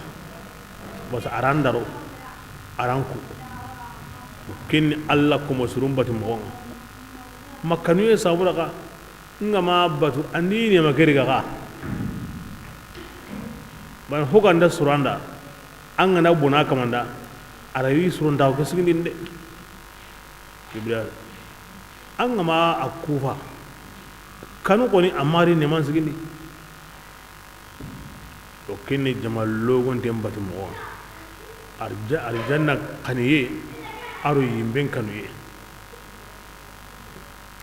kuma kai gan don batiye kenni alla do batiyen qaba ara gaben yinda kibrin anna kufa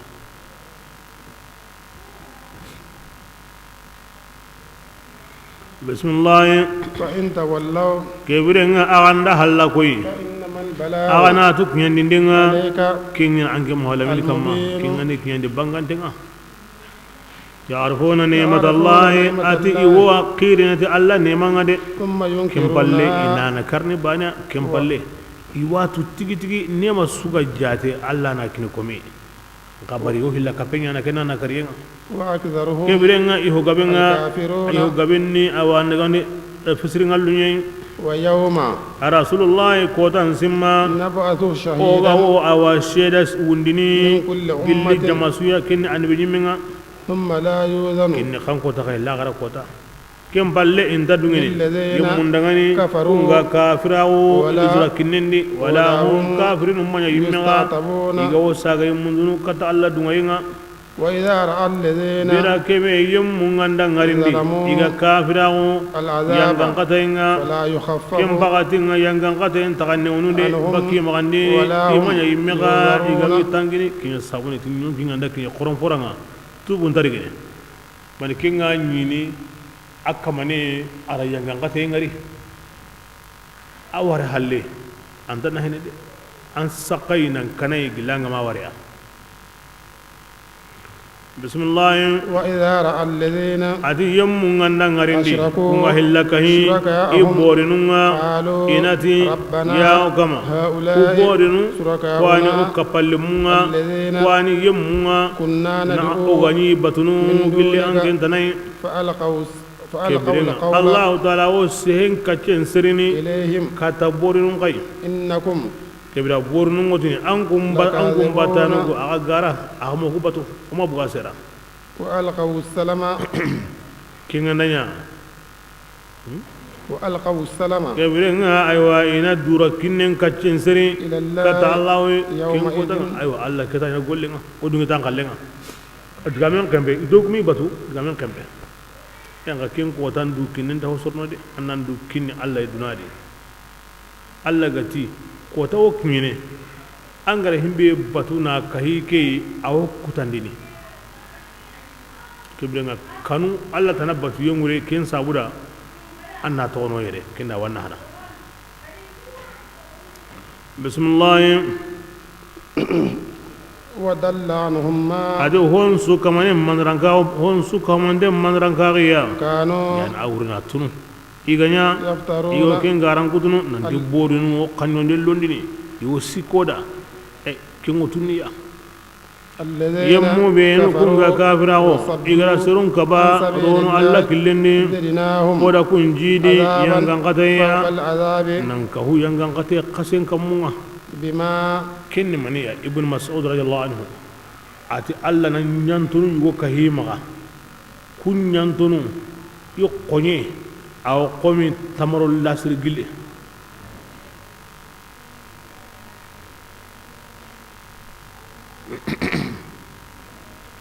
abno sini be bismillah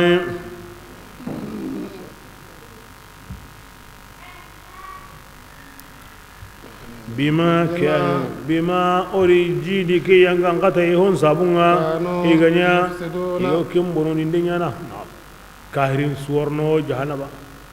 nga kahirin yangan kata nan jidi ndame himbe bono ndengan gaba banenga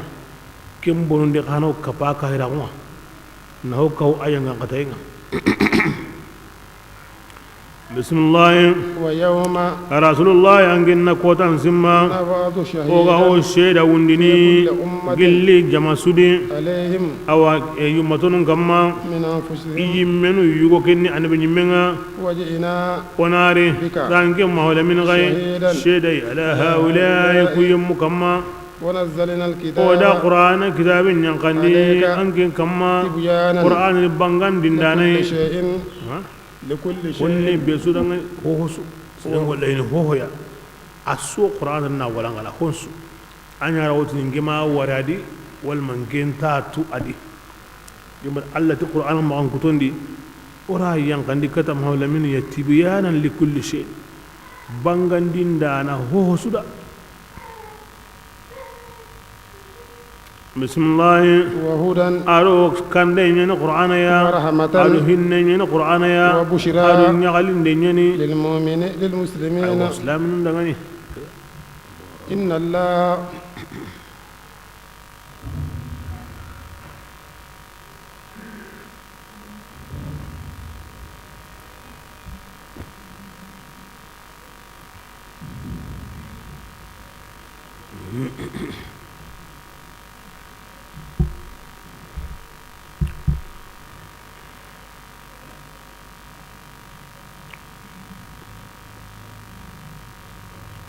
ngati wanda qur'ana yankandi bangandi ne nyene honsu sabuda kebrenga keddigame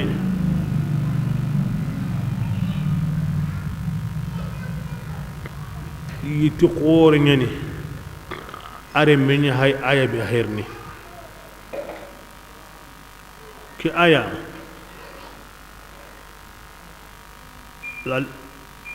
atwanu motini hari qur'ana ayatana gamay yankana ke halle anyi wasene ba ara kanda yim bangandi na hinne yim bangandi aro ya mariti khairin suya aro hata bonen suya ti qur'ana ni banganda nani kandanda nani hinne nani kinni kamo inna allah ta'ala ya'muru awkum yamarni qur'ana kiyadi titlimun taqwa tlimun taqwa panan mani allah tubaniya na tlimun taqwa panan anga makanya bane anyenge sa'ama yahkumun wa himbe gan talani meda ambe kuma na kenya allah anda hokka hay ken talanda anda harul lo ken talanda himbe gan sunanda anda ken dambi katay ibra anyenge rat leon da pana kin alla ban nawa kibra nga jukundo kencendira leon da ngorni kendi bismillah wal ihsan alla no yaman qur'ana kedi ti ona sondinde nya ken angatu kemno gati kon subangani ndengari ibra sondinde kempo kenga ba farida nunya anna alla batu koy anga wa walli sonde mo honsu ko mandende har qurusinde kimbe gana qurusinde nyonki bugunde karinde aslama onda ako himbe sirenga nadi tan alla bolla qalli ngondi ki qurusinde hongo la hiyana kimbe labonga nda ko ya mo anga na afarti mo anga di bismillah allah akbar koron foran kuti ni mi koron pille kuti aw yigene ngaro la wala galinga ngay bana kusin hon wala khiyana yura khusro na hoho na ni mo srendi salama onda kenya mu ndamba jankon na nya ay kembe de bil ihsan na nya na srondi ponsu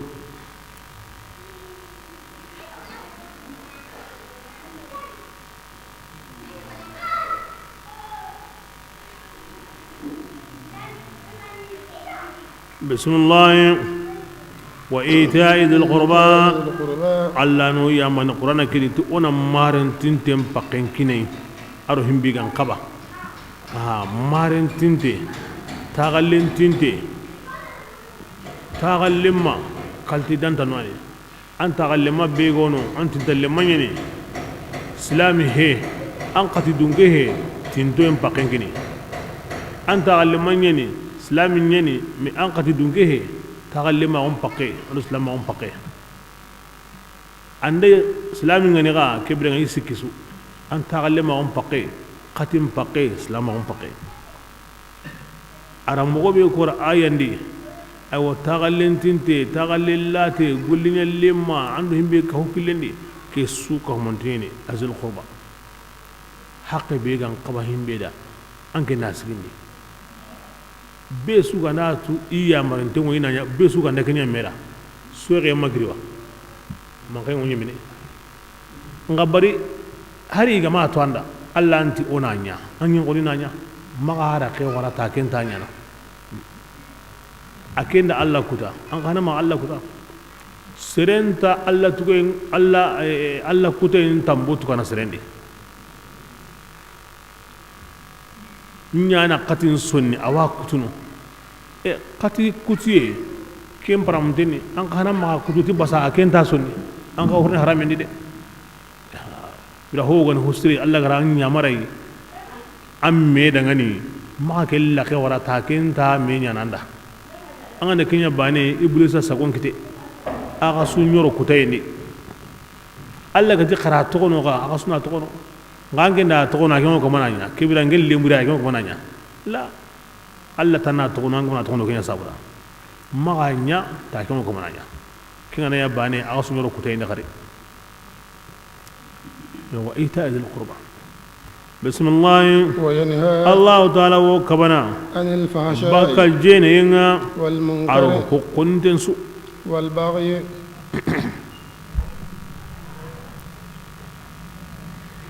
أو كبنا أو أمك تنوندقة نمبغو مي ولكن تنوندقة أمك كنيا كذا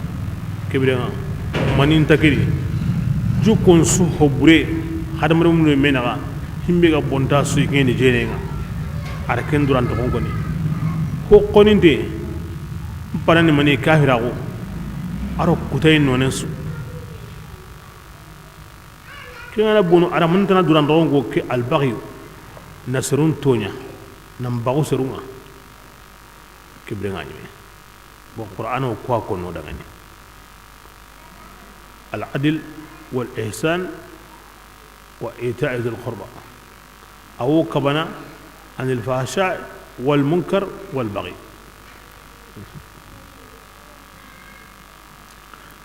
يعني هو سرين سو كماندي إنه غنم ورن تاعو كسكاي تلمون تاعو سروندين دي ميحكا سكين دي هو برين سو كان غنم ورن تاعو كسكاي جيني قولي برين يانغي أدو تنيون دي. بسم الله يعظكم الله واجنو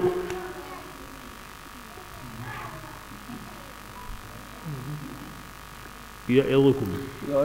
الله واجنو تكوي كي يا مري أدو كباندو أو سينانكما أغنى واجتيا بن مسعود مثني كي آية انت القرآن دي هم بيغدا خيرين دو بنين سكهما مي ديغان دان تنوري ناكودا ديناي وتلالي وننتي هذا القرآن آية غني قبنك آية أما هو تقهل حسري أغمو وراي أما هو تقهل حبري أغمو كباي. بسم الله أغنتم من دي الله دونغا أو كن كنون القرآن قبي كناي أندو الله نغال هدو أن نمين نغال هدو أندو الله كمون نغال هدو آية إذا أحدتم إلا غن الله هدو ولا تنقضوا الأيمان كما كنا ينقرجا كنا ينقضوا هلدي وقد جعلتم الله أغا يمد الله تعالى أغا دو كما كفيلا سنقي كما كنيا إن الله تعالى الله هو أنتم تفعلون أو كنقول لندي ولا تكونوا الله ورسوله صلى الله عليه وسلم على آية قرأ وليد بن مغيرة أتي محمد ساقي كندو الله فارن ساقي أتي ساقي كندو الله فارن ساقي أتي تون تون لونه وكدي ملوه وادي أكمل أن نجي يتنا أدرنتني أو وريرالي منتني والله محمد أنك دعامي كي هيدي سري دعامي أبدا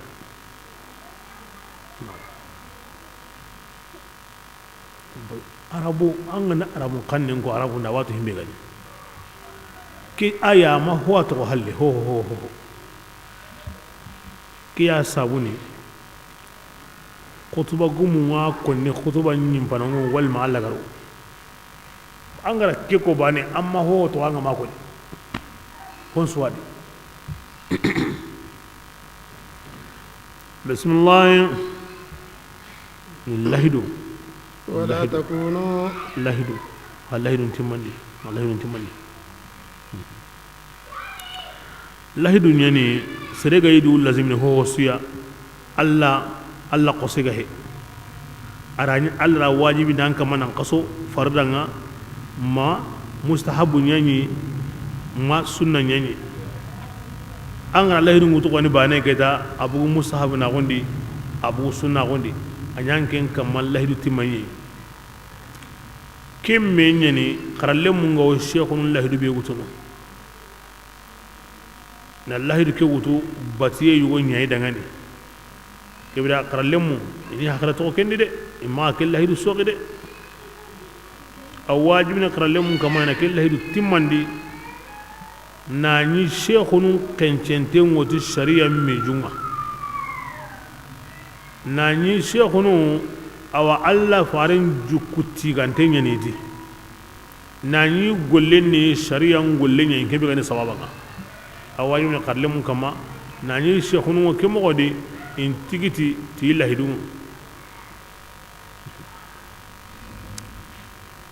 to ne sheikh na sheikh hon kire ken ba nan tanya ne an gane sheikhun an pinun da kenjina islam gon shari'a ga an piti sheikhu ya islam gon jukuti gun ton tandi an pitai an gollun ta shari'a no gondi ken pitai usikinda timesrebe di wa kinyen sheikhu ga il awajibi kharlem kama ina kella hidun timmandi ina lahidu be wutu nanti wo batiye nyonyana bismillah ولا تكونوا ati jaga sedi an kunna maganya ko yagare mogomme agari wurundi ho ada sukamonten sulli من بعد قوة aywa sembe halle in kaza ratilla saga da wurundi i moke mogontu yagare ni maga makka yagare ke hakarun timande mai aha i moke ayga kin yagare ya misalin kini meya atoni ritat bint sa'd bun tamim quraish nyani mon jelle darewa maga aw sogone baka mon jelle tumbe darewa maga ana sota di ari tumbaru gilli sogoba yo wurundi ni manelle nelle ngana tindo awotini tumbaru ndagane ogara ho wurundi de qarasu sulli agana na subunondi agana subir samedi tumbaru na mantana yana na himbe kiro yana agili so wa nguru ni ne lengi ya anda sulli ramani suro arbane kebre ngal liga ne do meleke ndi gande ko anda kem poka binya ngangara guru jaga wallahi dum ngene holli gande nga ayani hom meleke nga ayani ho wurni nga nganga na lahi do ngurja kebre nga anyi mero yagare ke hay ginde na haga wa golle ke awan na hawa golle na haga anda yagare ke golle ke kebira angara gollu bi Allah hin no gonde anga na gurja aywa an golle ka kana bonno de an anta himbe do qur'ana wa misalin kinanga antu khallenya di bismillah تتخذون أيمانكم an kunna kuna yuntigidi دخلا na kenya bonondinde sabu do jamba sabu ya agado mena ka kama kenya de an koni gal lahidun kini lahidun maganya bonondinde maganya jambai agado mena ka bismillah أن تكون أمة ati jamau nyana هي ken jama أربعة ayanga bonda من أمة dina jamai إنما يأمركم الله kebirenga anna bugu an jamandi annaka hokey basanti ko gabendi gilli kem pakati iwo kunana meda on kahu ono hinunya bane nga honu wadi hora on takundi iju kunsre alla farenti kirina jukunya dabar ni srondi aha jukunu beni gono nan kaso hoga wi kumana ina kunti man iri men kenye lengi ma wara sudungo kunana meda on ka huma me ono hinya bane onya kite bane onya sembe bane be gilli kem pakati honu jukun sire hadi inda ka hoke jamai inda jama wari himbe gam pungu kunwa ina burenga ngabiya isembe ngam pungu ya yo baka I jamandi iwi kuna yen tokono yo kapake jama gabeya Allah tun lahidun timandi kibringa keni lahidu gurje anga kuna no kube nan kanen gin himenu ya ando kunnan to do me na to iqencente mo ci sharia mi juma kina shartinga parce que la ta'ata li makhluqin fi ma'siyati al khaliq ya marbatin ta komeda na ni ay me ko mona tunka tagandanan kuta bismillah إنما يبلوكم الله adi annama Allah ta'ala wa jarabini به lahidu timmay ke ya kusabura an qura ulan lahidu gumi ulan ni jambante ulan ni batane ulan ni kutane bismillah ولا يبينن ma igara hom bangandi aga dangani sigen kodanga aga ganyam me so gani fi kendi lahidu timmay aw lahidu timman balaw ado kentara ولو شاء الله Allah ganna kanunu anya gasunyana jamaya kingani jamabaniya ga Allah taala aw yemmen sankundini agara ken sanku yang kanu ana yemmen kanda agara ken kanda yang kanu ولا تسألن ma igara ga turni la agara kotanga baka ho maga aga ni ken gollini bes ko hamade ولا تتخذوا أيمانكم jas o sagene khari digamike ya kama kuna kannenya دخلا bonun ninde sabuni agado mena gade aro jamba kama kenya de فتذل atanga قدم nda kenya kun ngana sabui natalla hadirin qisanin di بعد ثبوتها asabati hallene وتذوق kin السوء andanya aga na yangan kata ente mude بما kon sabu dangani ولدتم agaram awa agara sirun kabarono alla dinan killeni tikenga ولكم عذاب yangan kata nanya aga dangan azim ken qoreni de ولا تشتروا jaga ثمنا sere kama jonko haragu بعهد si الله alla lahidunga de ken قليلا tunane ngande na lahidun guruja na hoy goriga ma ken dabar de إنما annatu himbe عند الله kinga alla maga baraji ya angana lahidun timmandi kinyam pasangunda لكم andangani dinanta angara himbe wutu duna dina lahidun gurja de إن كنتم agandani aga تعلمون go kentu amma lahidun gurja na ho sabuda ما ati himbe ne عندكم kinga wa an kunni duna ينفد awnya mene de anga manyi mari awnya menandi angara ho وما horriga nambu alla hidun tikinga aga ma kontandi ango kontonadi wama ati barajin be إن ken الله ga Allah nin dini باق ken dumante ngode ken ko wono honta bakai qasin ta kitana minen ta kitana an Allah hidun timandi an wara ken timante nyankane kebida anyi mena hay himbe go nyimene ado himbe go toko kebida nga ansu gandenya kebida Allah hidu anan to qadi atangna lahidun gurja ando alla naga mando alla ko musrun naga magay me durundo menaga awo seren dirin qisane dini dirin qisane nyene kenu yam mo burenga ama tango kobini ama tango jukurni ama tango tawan dirin qisane dini pa dirin qisane ten ken mo nyam bonon dakena nan suya sero sere angra lahidu gutu ando alla ko musrun naga anga jambe anda horiga naran jubandi na kella hidu tokono andire ngasani dire ngasani den kan mo be so kento an kan mo bono an kiten da hokata na riga horan tarno ando kenni naga wa alla kenni anno kunsu kama alla kenni honsu kama lam bakara to lahidundi ando alla naga ando alla komun naga adu anda nyimina kalle ando alla na kalle ando ko mun na kalle maga hoy woriga maga lahidum parago ti jonkoy iblis daiman adu adamar men batia alla gotin maga hohonya akana gulle ni kingo nyana mo be tambiye nganari no samme nganari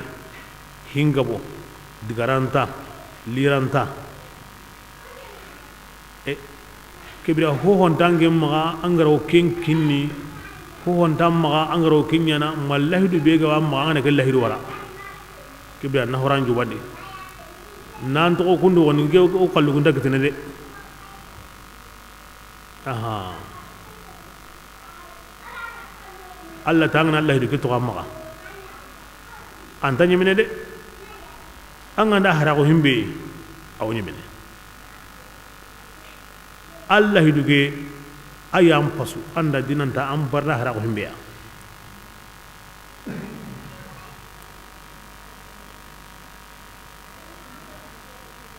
kinyo sawuni serebe ganda dirin qisane nambu iqshiyul lahidundi ari shiyul lahidun guruja ma simma nanti aywa ahina newde عشان كان وتين رضي الله عنه وأنا به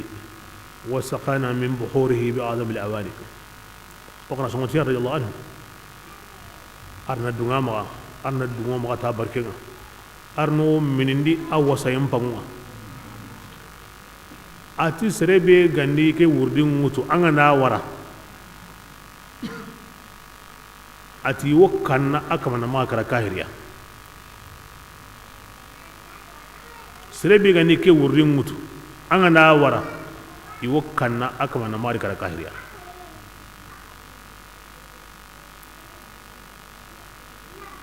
nan sago mani kama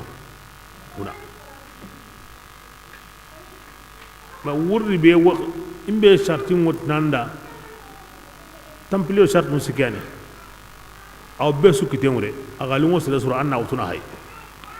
anganda hobbane warade himbe ganta gemme Allah ga ma koni ma farenga ma koni anna koy angana bu kella hiduri kini allo hangade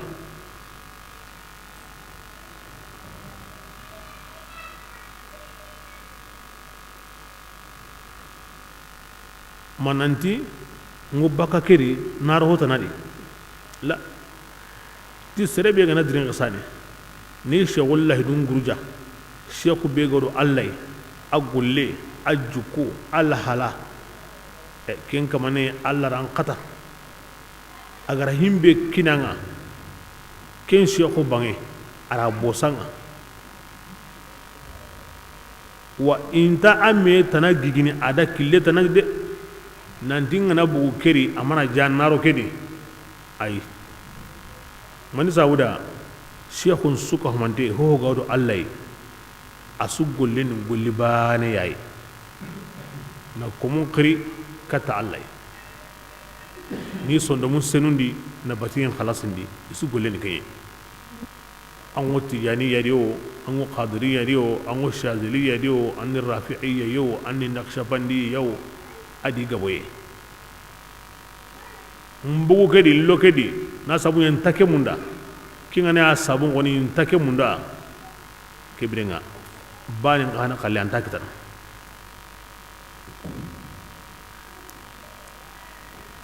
Allah wal nimeni Allah haruna adu mun bay angana nasara no mani hayum bondi idda musampidi gili Allah farenga bari mana yahudi am banyum bonoli inda isa pidi gili Allah farenga mari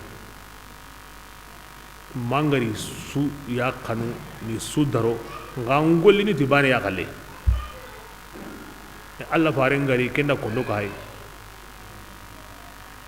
anga barabane tan laqin su sutnan kane ko Allah wallin ko kemo godi bidalil man adali waliyan adalle faren ti sallallahu alaihi wasallam ti Allah ti sirbe gana wali bani koni kida amata su an gana bani koni kida ken wurin haranga ta kutum mun dasa bai nanya ngo bani koni muhalin ne annan kata kutum gana kan Allah kun Allah ken koni anin gen ta kai kan bale kutu kun gew kenya an ganta ke ken ne to masu kutu ko Allah de kan abadan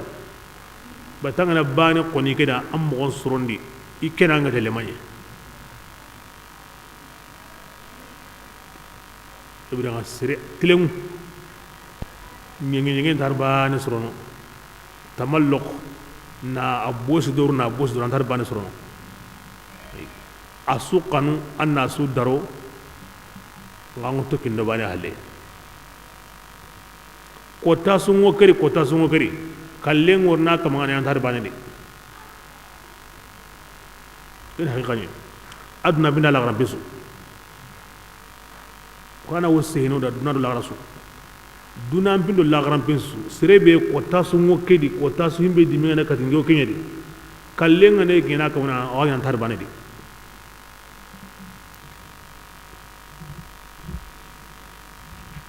Allah sabun suru bismillah ولا يجزين الذين والله ميغرا يم براجي كونغا صبرنا الله دون تمني ابراجونا يهم بوسرنا كانوا يغنيا يوكن غولني كنا منو تو والله دون كما ido Allah naga ido komun naga ido yimme naga ho mi yilla juba hakami yilla nawre mi yilla diga linge mi yilla ito lahidu siren kama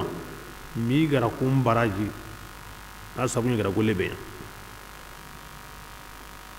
bismillah man yemmembe aga golle sira nyangana nya yugoywa manya yagarewa anani golle sira nyangana ke alla banana ko yemmeni de wallahi mi gara kun kamanum birandi ngarin tawoya kin sennengani mi gara kenya duna yimmedi yere sere suka tokkido Allah halle nan tokkido faran bate yugo gunta ya gara gunta an goni gani islamiga duna bira mo sere mi gara yanda warja sire aro kari bismillah wala najziyannahum kem balle mi gari baraji awa itugaru la gara ihom posrenga iganya igo kem gollini la gara kan arjanna wono na'am wa idha qara'ta alqur'ana عظيم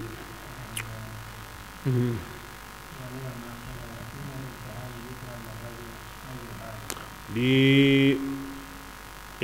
hinga na qoto wodni henda wure bagande yani jarabim pagatim yani serebe gan kawana ndare magan kawana loge atuni kammo jarabu ngandari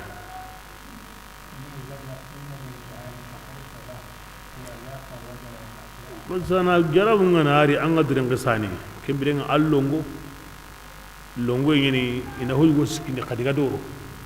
makara ke tele aywa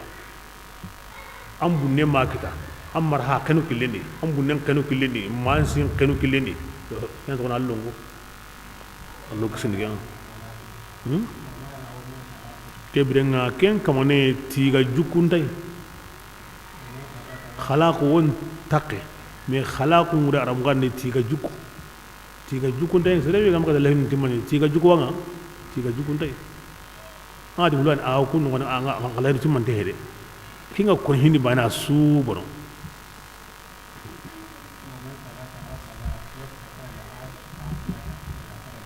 ibrahima serebe jarab ngonari anga sabari na muni aywa kebrenga an simme hi lagarunga kebrenga kengi lamuren kitana kebrenga ken kama alla na tugaru kine konta ken tugaru kampantu matagonu nyime kama alla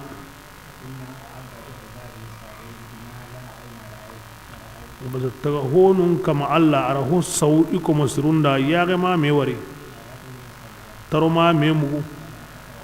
amay yang kasre men ngodi hina ammanum di bismillah فإذا قرأت القرآن يا رسول الله يا عند قرآن قرأ اللامرو أن تنجي منو جاء الله تعالى بقى الشيطان تورانا إنني قدوم أعوذ بالله من الشيطان الرجيم أن الجبة تكين وركين مغنكني اللي تفسير جبة قوتا إنه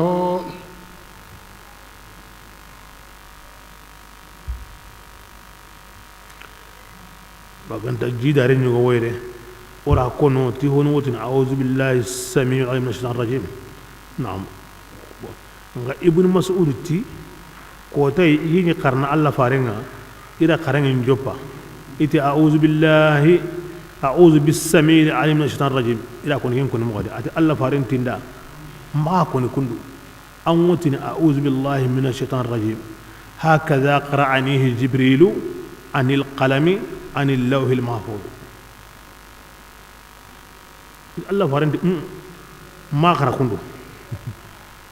ngara mo jibril gara kinda mo be azi a'udhu billahi minash shaitanir rajim tira riga qalbi nga kemmo godi qalbi nda riga lahul ma'uz ya kemmo godi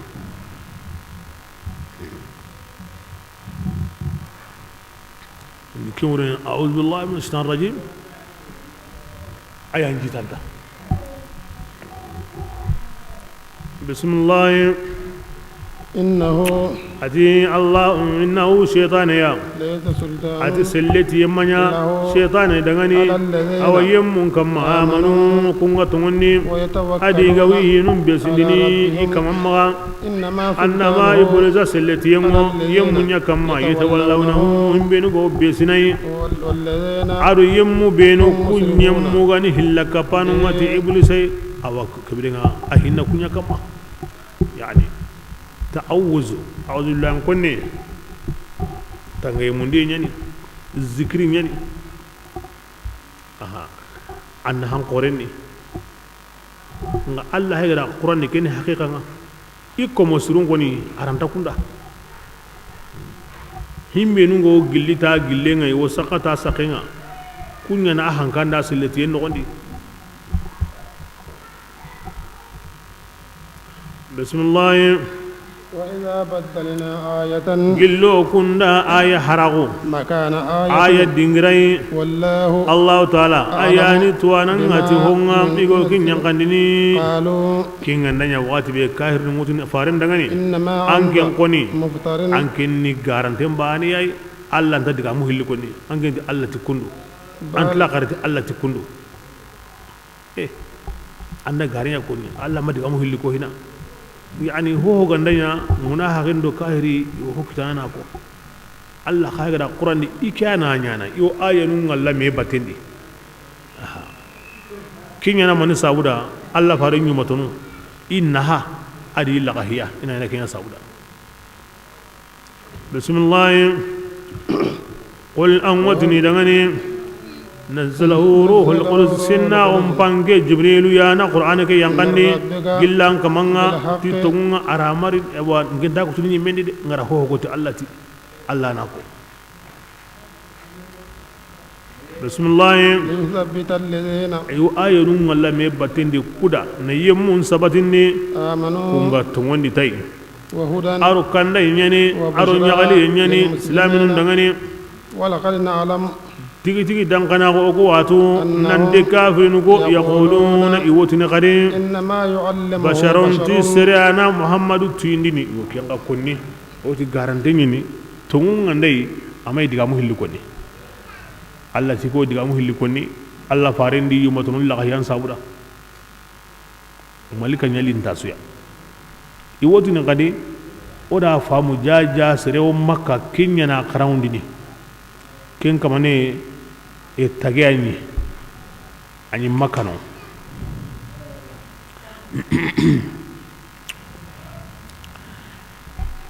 كين تاغي رومين كينياني هوتنا وونو كين كاني كومياي اغا روم كينياني جبرو عامرو ابن حضرمي كينيا سريني banan toni yasar inyi maka i ka hadawre nyana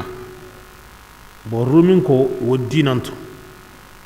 ni tawrata karna ado injil kanne be aga yanka kenni arabon kanne nga Allah farani to dangini ituntunga awo masala nono iwo kebe karna ko Allah faran kanne sumuko iwa karna arabon kanne hede aganda mugu ana butemure ana hate wase ana sabare wa himbe ko mana nyai kenyan kamana koni nanti kenya ke anya ke koni ke da ke koni goda ke sawra ni bakano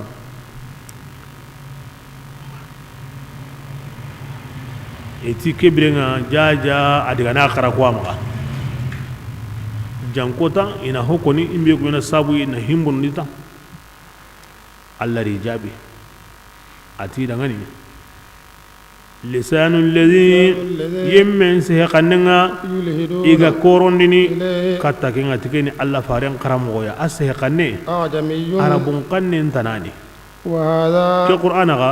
kin qanne arabun qannen yani wa arabun qannen kampanye ni bangayendi ibra kello ngena khamo angum benu gani arabununga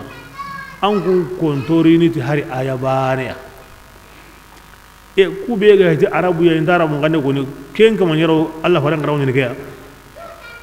yani haqqere ni mo ke kiten gutuno angum be ga arabu nga angum kon dorni ti hari qur'ana ayabane me hari ayabane ku be ti arabu ya inda arabu gane to ku nyaro Allah faran garawo ni kaya ay mina haqqere na ken bayde yola haqqere mu garandini بسم الله إن الذين يمبينوا لا يؤمنون كن غندا تغندني تعالى آيانونا الله تعالى تكون كندنا كتا أو آيانونا تواغون غدي أو سقا آيانا كبرنا تواغون غرني قرآن نان تغندي تي أندا تو أنتا تو كبرنا تواغون غرني أنغا ما سقا آيانا دون أنتا تو ولهم عذاب يانغان قتي وتمون دمبالنو كدغني اتورانتني إنما يفتر الكذب adi الذين yammu nyana garen kutunu لا يؤمنون kunganta tungondini Ya Allah ayatin ayanuma lahi. nanti kini seren diga menye amma Allah fare la kinga tu Allah diga menye ni seren diga menye wa ulaika kum magan kuto buru kuntigi tingi kunyani garantunga من yemme be aga kafirawo ti Allah bayina unga akamanen tungunden ka hallega وعليهم غضب kini murtadun ka hana kitenga serenya halle islamiya anganya kahiriya ngati kena titire tege yeme kini ken ka hana kitenga adi serebe ga nya islamiya ken palle anya kahiriya ti yanga ngati ken kamanda من الله awa gilli yimbenga ولهم عذاب aru yanga buti ngida gilli Allah yanga ngati ngida ken qorenni إلا من maganda aywa serebe أكره igara naqi aha ken kamanen bugadi wa qalbuhu asondo menga مطمئن amma hawundengo بالإيمان. ti tongundenga kibida ken taqentadi wonta ken kamanenga hona koy lakin man odo yemme nyai شرح صدرا ken gidi menga yurbe ti kahira unwa odo kinyi buti yengo ken kane yanga ngate nga kane agama tubi bitu sikki nogondi ken ana dangi yimega o sharia nga kalli nan naqi aha ayanga kodi Omar bin Yasir soro nyeri hana be ga slamago Omar bin Yasir taqwadi ahaba Yasir adama Sumiya Suhaib Bilal Khubab Abu Bakrin itongoni me kane nga nyero hana be ga tongondi ga nakoni ku yang konni iya garbane ado yugu tumi Abu Bakar halle asu hallanke asu kome asu sere maga yangande maka kini Allah sunnanga hisire nganari ku holallono basa ndidu hungunada ndidu qoronina ago himbe konni haqqen sagaye nam pinne taka honunga ibdanga kentali kuda kunta munda iro sire nyoro inta munda na sire haqqe sagani ina munda na besu yiga na besu tonya na besu dewo adu kense hendali kunda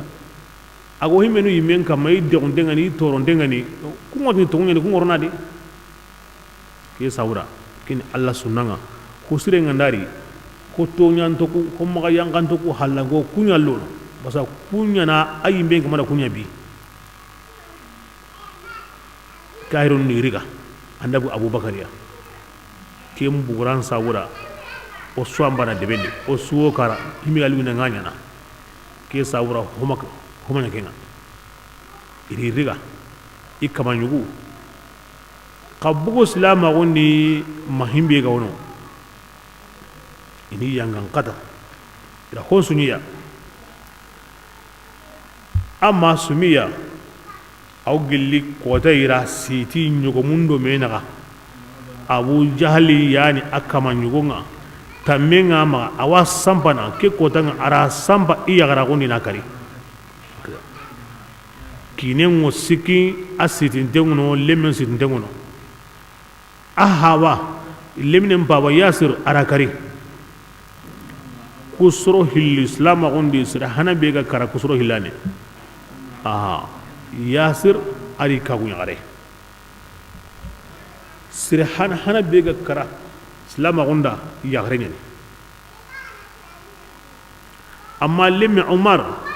ken koni igara ken toro na toro kendi sagun go koni ti irakenga nga sondo me mabugi mo gondi de ira masalam bugonde Allah farenda ati Omar nya kahiriya Allah farendilla atinga Omar betu Allah rariga na hagal limanan kaunga na wutu ma yonkola ma ata limanan kaunya mindengo a horenda ciendi antanya na kahiriya bada hada shahada Omar bin Yasir ara sheda o kitatikiya sawa suma me kita Allah farintiya dangane na kwa halle antanya na kahiriya ahkamu limanan kaunga na wutu ma yunkula mata limanan kaunya mindengo a horenda ciendi umar yimi hayrni awunu ati allah fare ndi atanya kamo ati allah fare ati bonen wodi palle bonen nyande den palle khairi allah fare ndi maninya ati himbe galli da na kanda igawa mundan kena himbe kanken da dingira kenko allah fare nta da anga nya konni an sondo binya kamo ati nge sondo me kenko no yimbo gondi limanan gawo mana nadi allah fare nya awa ya ganji di sana awo sen herega sunu bakai awo tina dangani igandan toro komi kemmo go khari angara himbe men koni da kemmen goni iganda an toro khari angara himbe men kinda amen koni amma bilal imagri iwa torno ma abubakar gawa awa ahora gono ken koni madiga mu hillikida an to goni ti muhammadu kamanye wa mallata da uzza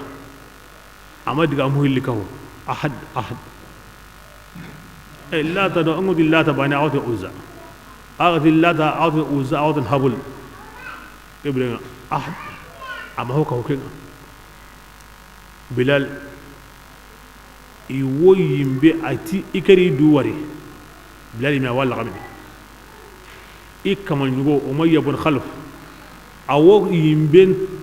komunu makka sen kullendi kinci ganga yimbe ke hohonta kalli meke bilal qoron katoye ni singi ndari na gide ngari gidimeni ni tanu ni kitun siti i qoron katoye na kalli ikeri duwa kenyi ke yinwa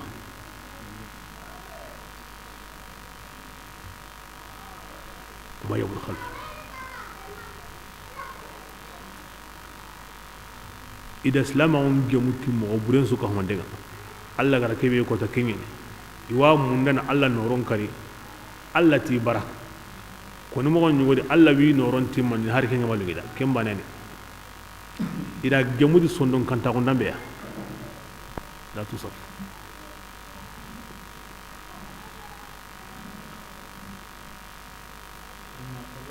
khabbab ibn ard yimben kumunada konta yimbe ke kallima qoron katoye amma abubakari allah rakin tanga abugura hawanka ibn allah mure ngan kebe yere dron amma ro hay gara kebe nya kinga ko ni serella o kahira gon diga men konni kahiri be gandati wan kalli angana kanu kallenga allah o kahira wan diga men konni nka annan sigi nan kare kinyam parampara komi amma da hawa kalle gem pasu akallenga na'am amma da hawa kalle ke nan pasu akallenga kunduge kallenga ima isa koko o islam on kan newi ni kille ba ho banen tan harajin tan ni sagon hana ko ni angana kanu kallenga aw diga nanda ngamma gasigi an sonno men nyille de hin mushkilat kemme tananya musailima kazzab ara yugo hiliriga ati banen da muhammadun maniya ati allah harenye ni ati ngera atanyi min allah harenye ara kengara khallahu ati banen gada muhammadun maniya kendi muhammad ni allah farenye ati ngera ati nge tarondadi nti yalli ngera ntarondadi ngeni maniya ntarondadi tasiko kebirenga ara kelli kana kenkari khibaren ki allah farenga soroku hilli khibare ke qira da islam agunga ke mad wa tihare na agunga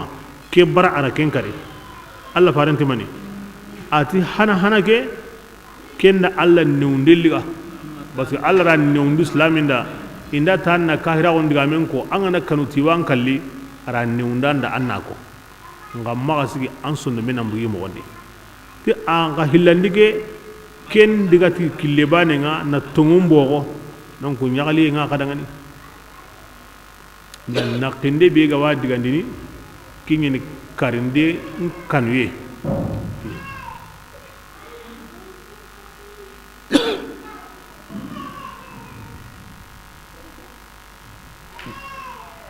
karinde kanuye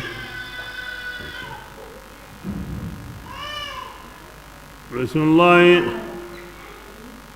ذلك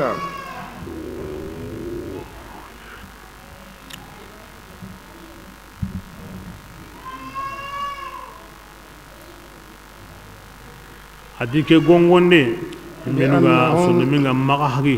ti kahira wa inya halle islamiya ogati buti yengi kani aru yangan kataye ata sabu nyeni kunga ida ngarin ta kanu kende pengani ken sugandi dina la kharai وأن تبرم الله تعالى إلى أنت يمون كندن الكافرين كونني كافرين يا كما أنكو تبرو كياني يمونا الله تعالى بيغني يسندمون كما ني سندون ترم بيغي ني سندون غلوم بيغي كما أنكو تبرو كتيجي وامو إتغيمنا الله رختا بس رنتا ين إسلام عبدا أنو ين كافرين غانغرو إسلام أقول ده عبو Allah rangkata an sonu men biya tanya ni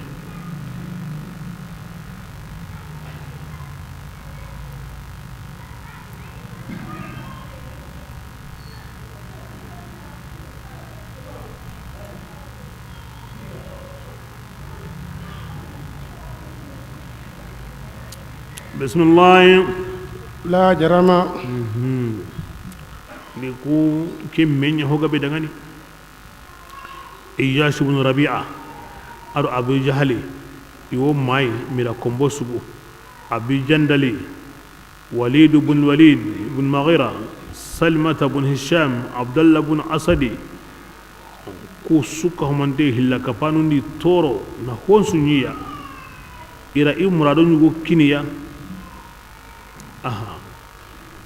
من سابر إيوا مندا ننكسي تورانا iga kisi wakati kebe iri heren kutu ni dabarun kutu ibugu idiga madina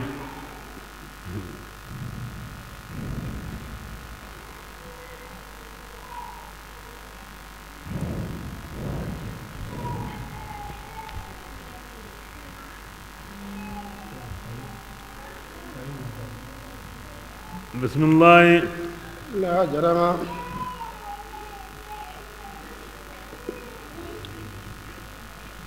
نعم تقول يعني أنهم عديكو أو أيكو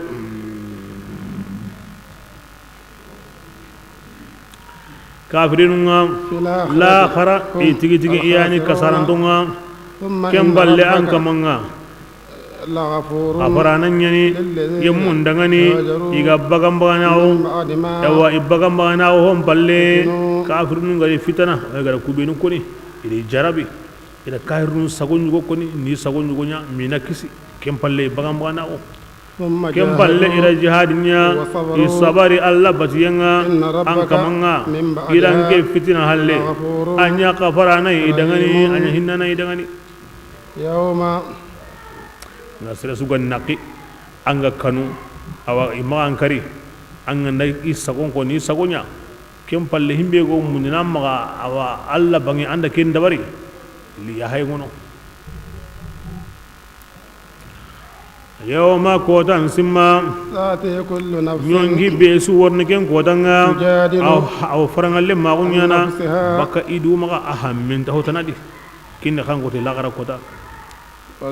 ken kotanga ina nyongi be su baraji honga agara ken golli na timmanten kinanga wa hum ati taga honunga la yulamuna alla manya ga yitonya na de kin lagara kotanye ken kota tisren kanu ken ngurele وضرب الله مثلا الله سبحانه وتعالى والله غرق كوتان كوني اودا نو كانو داي كون دا هوني سدغا نك كانو لا غرق كوتان او نانا سابويا او نانا اسلامي سري باتانا سري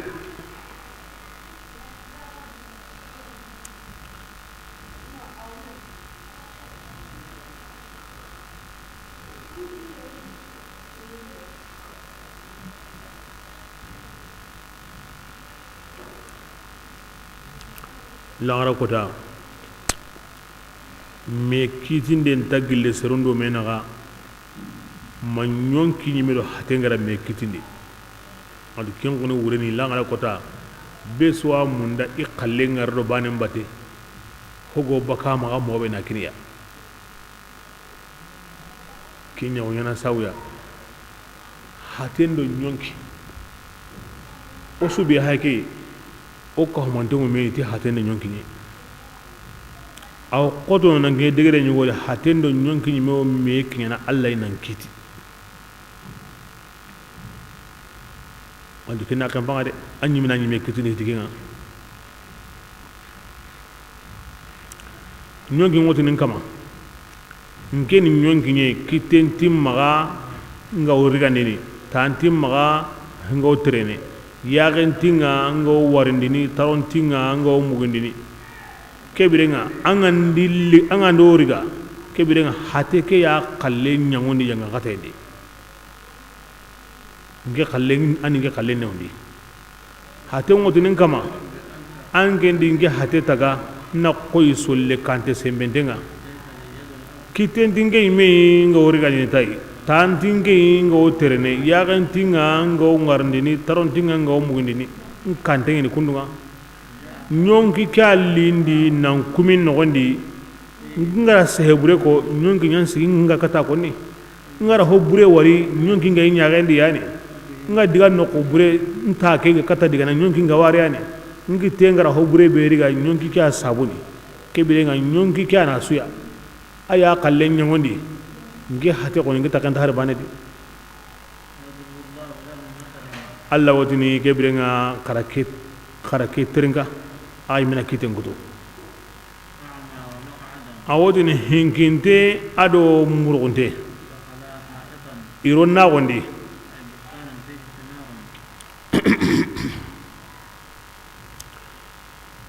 igaron na gondi aywa ira yitire men pata hinkinten goni yagenta yitire menga aywa murugunten qaranta hatana de alne gamundi aywa murugunte hinkinten da wutu kannenga iro kebirenga aga lida mogobe ira kita kem mogodi murugunten ngotin digaro dori anda dira no awosiki murugunten yak mana hata nga hinkinten tana hure ken no gondi bane tegumelli ana kori gan nako wara nyonki ndo hate ngoto di hili swade wa murugunte ngoni kata yitenga mahatana aw ta kama hinginde nga de kata siki itilimun dengure tungu yaga wayi menga ure nga hili swade ura giure ni nyonki ndo hate igawtini iwo me chorono no ko be goni ngai non talle min la gara ko tan kan tahini seren kanu kini anyi me yugo wa mun nan anyi me yugo choro ya ando Allah ko mun ga kende anan kanu wandi hakken ade kanu wandi hakken ade wandi hakken ngani kan tan wanda honsu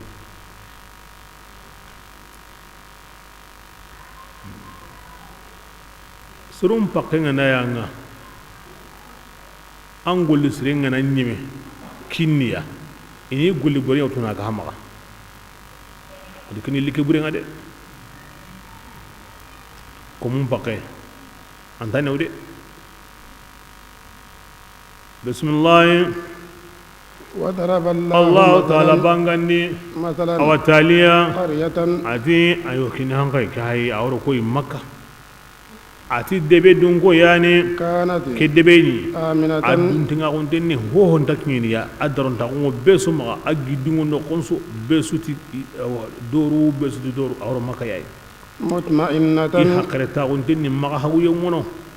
ya rizqha ati debe ke dungo ngarjare ngorni ya ayuru bandenni min kulli do makan bagin suka homantenga indagiri makka masham rumin serunyeni ini yana blankanye in lakini adibi khorebe ya kengu I harun saqiri ndiga dibi khore banenga inda bakano kengi haren saqiri ndiga dibi khore banenga I bakam makan ga masham Gaza bani bi agwa mukus lakin Gaza bani yani inda bu makka wura yaman kem mogodi quraish nu ngeni hurumin sir ngeni alkabar ko amaga kinyen tanyaniya bismillah فكفرت كدبي دونغونم بايغا فسرين الله تي الله نيمانو ودي كومبيكي كما كومبي بي درون تاونغا يمغا akama ni koy Allah kompeke kama pare ngene ke Muhammad Lamin Allah kama ni kitabe nya yankandi kompeke kama pare ke ya nga ibara ima simme igani nema bedi kompeke abargeni ken kompeke kama pare nda kitabe en kawana kelli kitum billade bismillah فأذاقها الله الله هاي غرد بيجت مني دل نيرامنا أروكانو نيرامنا أصابون هما يكون غنيا يسمعون يمكن قولني الله ما بغسريد أو نمان كني كمينغا كنونا غانتا بوسنانا ما نيمكتي هكا غوادي إيجابرا فارين دو قرآنه نتوون دانون تورو نفارين تورو ميغو دبين توقيدا كبرنا سينو يري كاميماري كني دول نيرامنا الخوف ikkanun tengo ima bugu hina farendo sahaba nun garamu nanti iwora doru mi ga sigi kane ay jagune subuno ndima donc hakre taw mbala gulli dunte nga mbala gulli ada mare mem mundu honi hinu billahi biradu ado hakar taw an kana hinu billahi dulle ado kanuye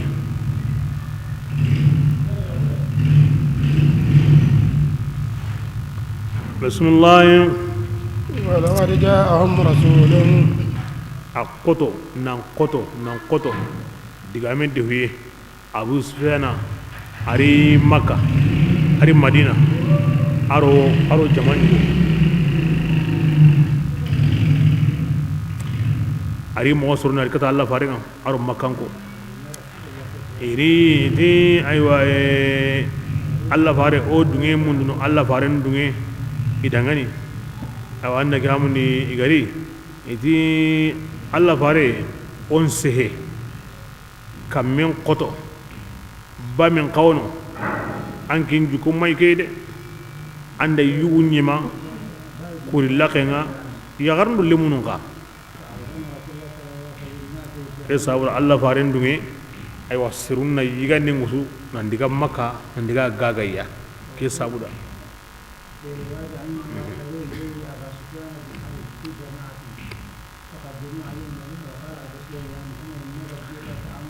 ati awadiga munda ati angenti ona katin soni onya he memaga aywa an karun gon palakide dulle ngi yede kebrenga annaga mundi awa Allah nyaagi dangani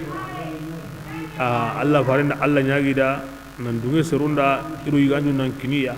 ken ko tanga hilla kapanu nyeni ma islami hina ko Allah rasulullah ayani hinne annabi yimma e himbe ñu ko sun nyanga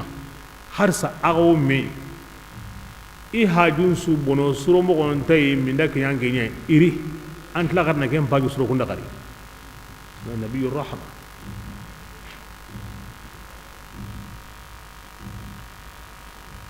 بسم الله ولقد جاءهم رسول أباتي هاري قوريريا يمي يغياني إذا هاري كي غاران كتو كيسا ورا دولين دو كانو ينجان قتين ديريغا مكان كونا ظالمون إريدو تونيا فكلوا أنكو سلامينو أنكو نانيغي للي هونغا الله تعالى غركين ديغانداغا دغاني أو عد ديغانتني أو أسنني الله تعالى واشكروا قفوفني الله تعالى نيمانا أغندني أغبتني إياه ألا بانيا إنما حرم الميتة سلامي حلالي يغا أن الله كفا أنما الله تعالى حرام نجيبني أغا كما أدو وكترا كمبري أدو جيجم بارجي أدهم برامني إغا سونكو الله تندغني كيم قرسي وغاتنا غيم بي كينغا حتا كتا حرام كي يغينا ناني فسق انته ناني يادانته الله تعالى أغفر أدا أندا يغا أهن يغا نا يغا اندي أندا الله ما تسيدي دولي نانكري أي ولا تقولوا يا سيدي أن كنا مغتي لما كن دغني تصف ألسنتكم أغني نغاو كم أنكتنو الكذب غارينا هذا كني منيا كماتي كي حلال كي دغندني ناني غاريني وهذا كي حرام أحرم ديني ناني غارين كما كي كود تفتروا الكذب كود أغنا غارين كودو على الله سو الله تعالى إن الذين يمو بينو يفترون كونغو الكذب غارين كودو على ناسو الله الله تعالى لا ولا يفلحون يفلحون. كنت تقي كتناندي متاع ما غانتا دغامي و إدغاني كين تغناني ندوناني ولهم عذاب يانغان قتي و إدغاني أليم. كين تورانتني يانغا كونو الكاهرين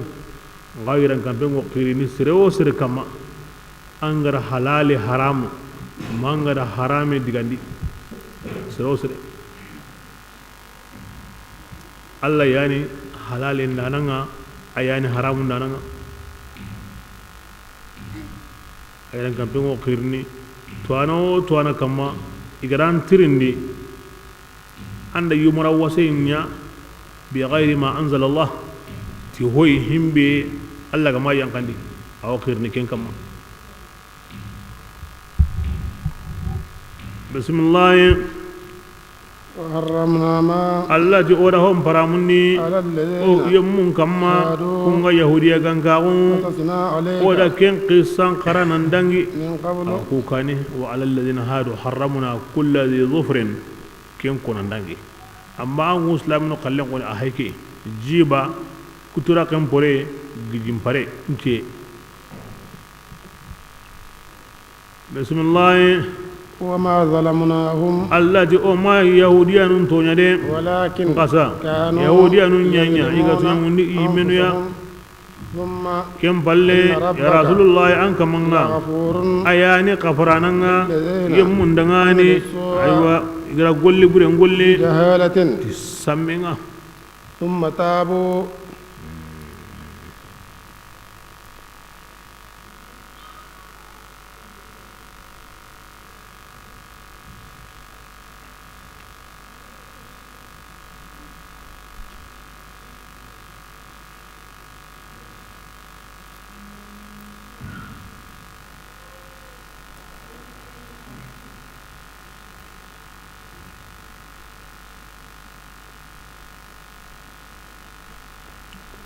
كم بالله يتوبي من بعد ذلك أيوة كم أو قولي برين هالله وأصله إذا قولي انصرني إن ربك أنك منا من بعدها سمي كده توبون بالله غفور قفرانا يعني إدغاني رحيم. هنانا يعني بس رجع قولي بري سنيا قولي برين يا وقتي jangan kate bega wadi ginubu bega wadi kentu a unyo gilli bakanga anganya na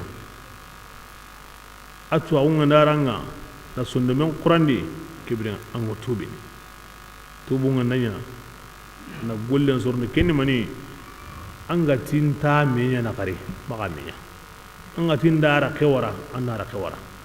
anga tin nimisi kay medi anna nimisadi keni gulle nga sura ken tubu sante ando alla na ku sikane ndara kewara uta menyana on nimisadi alla ko ga wando alla na an tubu nga nanya kuma onu sikidi alla ti ya hekedi aga wando komyana ga kin na ta ningono ando kin komi mina kinya ga bundi بسم الله إن إبراهيم وإبراهيم أيدي كان إبراهيم أنيا أمة أنيا كان كيا قانتا أمة كان كي أمة خير قرمو أمة أباني يوماتونا بس كوتا دانجي أباني يعني أسلامنا من سكاهري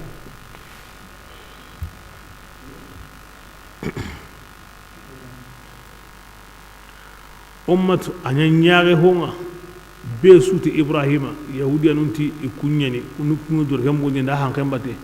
nasara nun hankan da bate islam nunti kun suna to ne kunya honi ummatan bismillah qanitan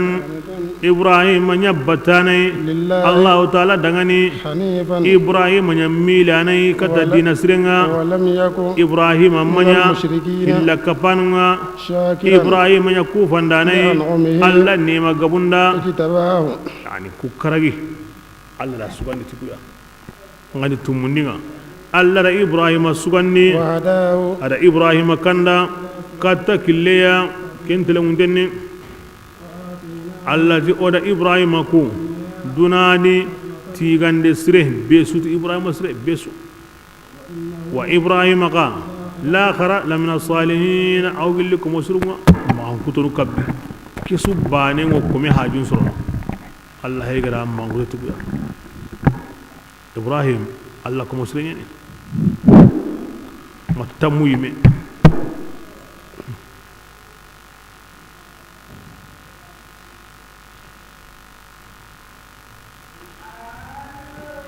bismillah thumma kem palle o ko farina o katange mawlaminiya oti ange mawlamin dangani bati ibrahim dinanga annanya milana baka dina buren sumawa makan konti o kuna ibrahim dinanya kamma hilla kapegea allati la ibrahim manya hilla kapana de inma ju'ila as-sabtu kibrenga angane amunda siruna siretu ina kanu ina daro igo himbetu akanu yenga widi adron taunga widi kenkoni kini ibrahim ne kibrenga ati muhammad be haya ga maki ngi ande be yimenen khifarin ni oti kenya na ibrahim sere yahudiya he nasara he illa kapana he muhammad ha himbe kam sallallahu alaihi wasallam kenya ni ibrahim qalli alaihi wasallam bismillah إنما جعل السبت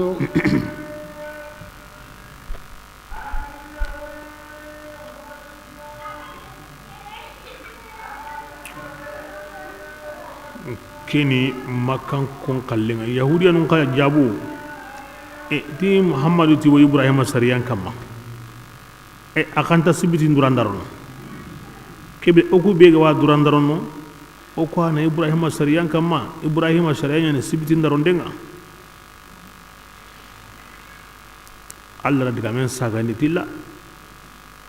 ama tongoni juma nya daron den ibrahim sariyan an ngodi sibiti o sibiti kamo a jope kamo manna sibiti ni metto worti batinde إنما جعل السبت إذا السبت كوتان درون تاقو غاجبني يمنيا كما يغرمي سوغي هذا جمندي إيمان أوتو كين سودا إن ربك يا رسول الله أنك منا لا يحكم ماغا كيتي إلو مين غندين سيغن كوتانا كودي إيغانيا إيغاو أن من دقيفارون سوغين كندي أن من يمنتي دغاني موسى ara kota bane ti ina honsu tokono kendi koyesu ina kenya koyem bati kota nga bo ken kota ona juman kota yahudiyan di ay o ko ndajuma munda o mi ken ila danga ko alla gara ho nyata woti ay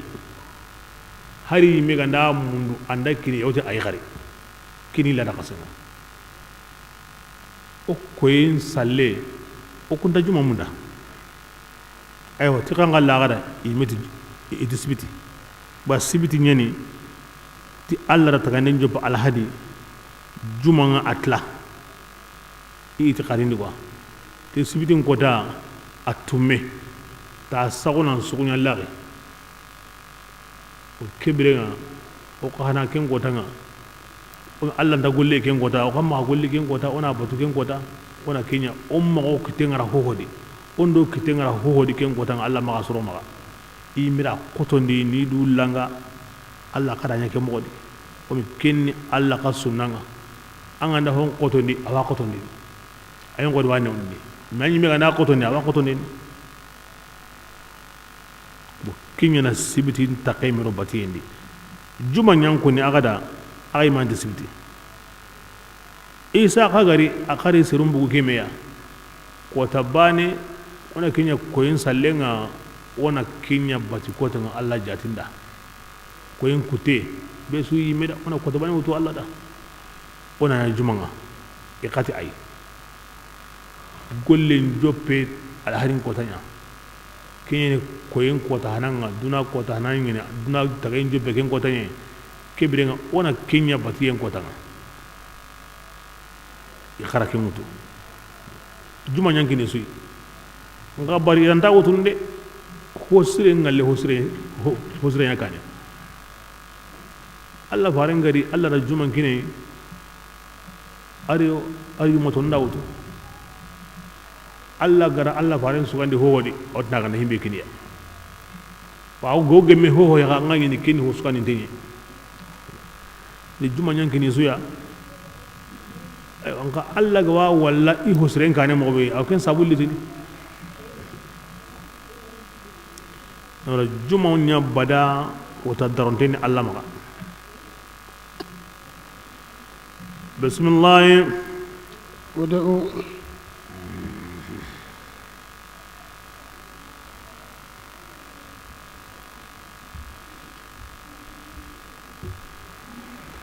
يا رسول الله أن وسر قلي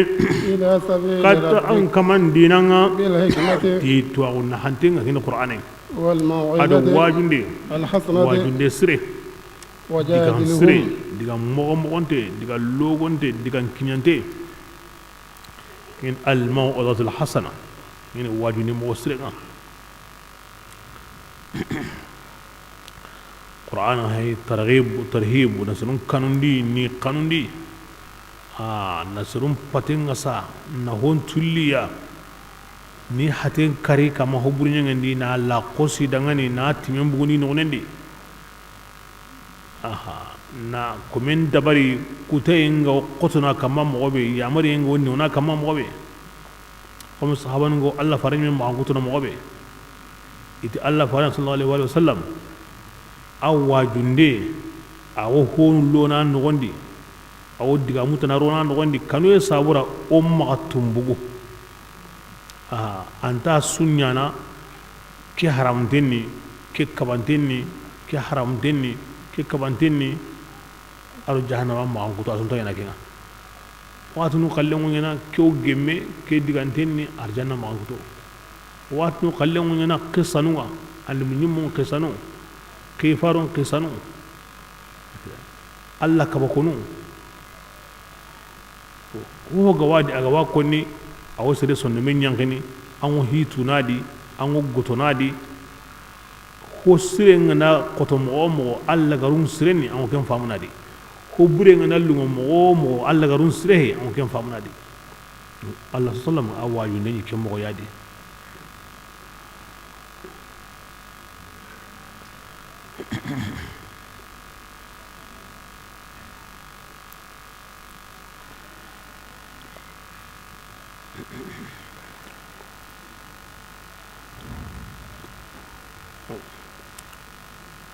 وجادلهم أن إفران اللماو تفران اللماو كم فران اللماو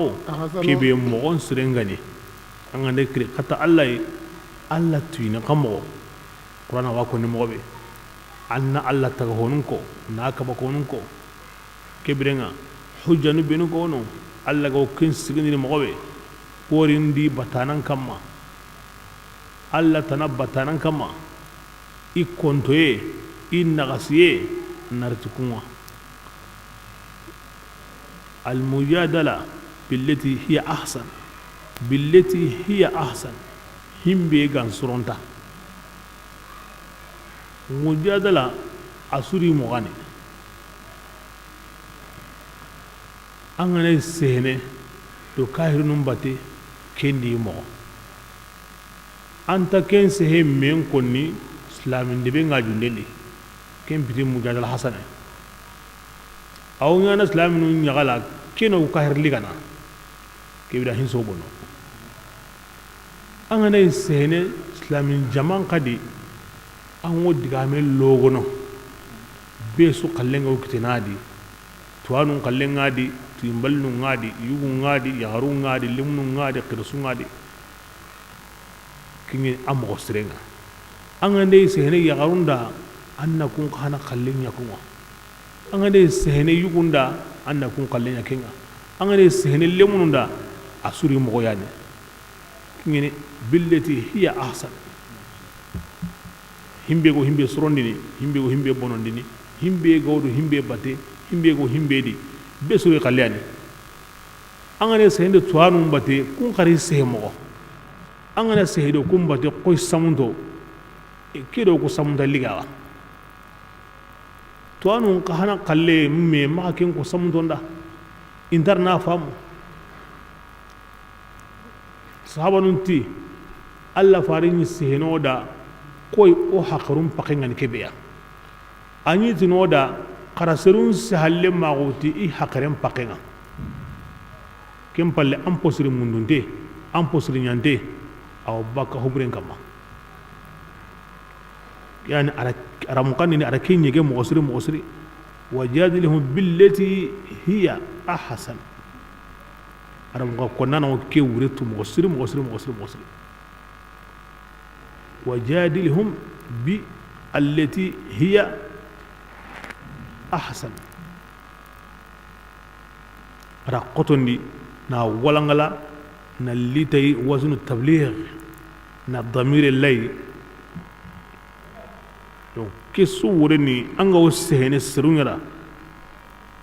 na alla kalenkida anna ke fam mogosiri kem balle ansehe abba tengol gono mosri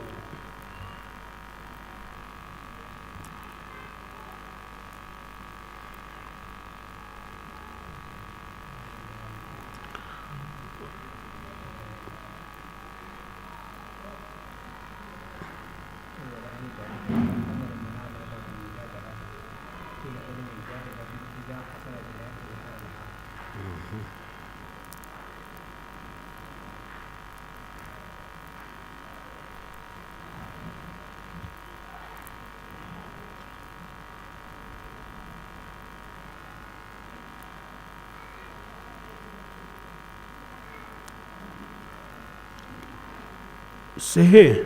na arriga me na futu me naga ba sehe la mure ngandai tongundo gare na bange odum ken konni munazara oti mushkila ni wono ken ta yana kenanya bes kharle man sodi kharamo halle ya kharamo no tata ko kure bane de na diga mun ko me jondi kinga ne nyana osugati alla osuta farenya keti kundu ke hanati kundu be so tigi ni kalengama o gana ta kure bane ndi na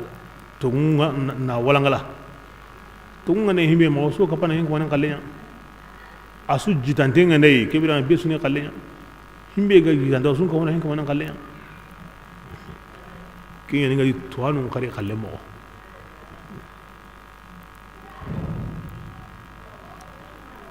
بسم الله يزوني سرين سوهتي واجنداني سرين سوهتي قرينداني بسم الله يا رسول الله أنك منا أتيجي أياني توانا تيمنا كينغا وسانكونو بكا إكلنا أنك ما أياني توانا بالمهتدين تكندا يمنا وإن عاقبتم Allah sallallahu alaihi wasallam hijran sina hilandi badri dangi halle o di gajangenga hamzatu Allah faran pa to gunane ida kombo bane sugu imanun tintami an kasa Allah farenga tisino hillai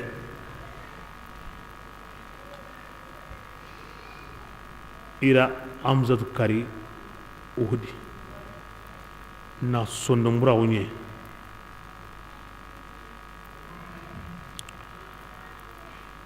da taron kutu na nonen kutu na yuga kutu na nogombo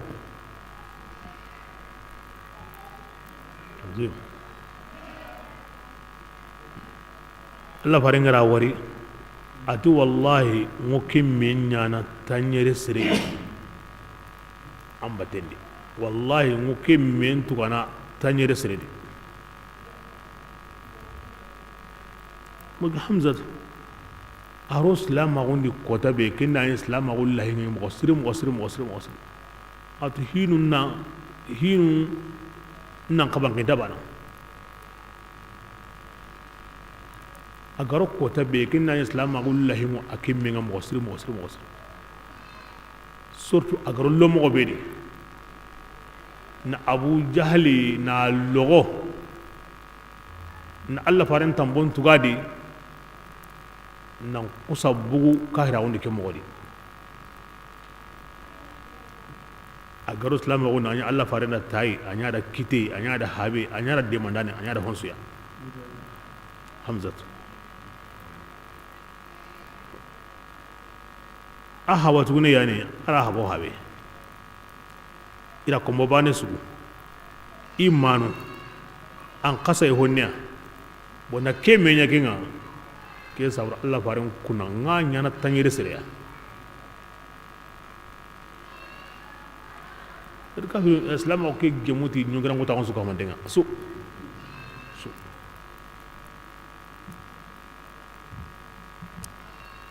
hamzatu atu yem bito sikandi mo bu na khatab khana tubi ko hilli tubiyenda makka gi ken ko so pep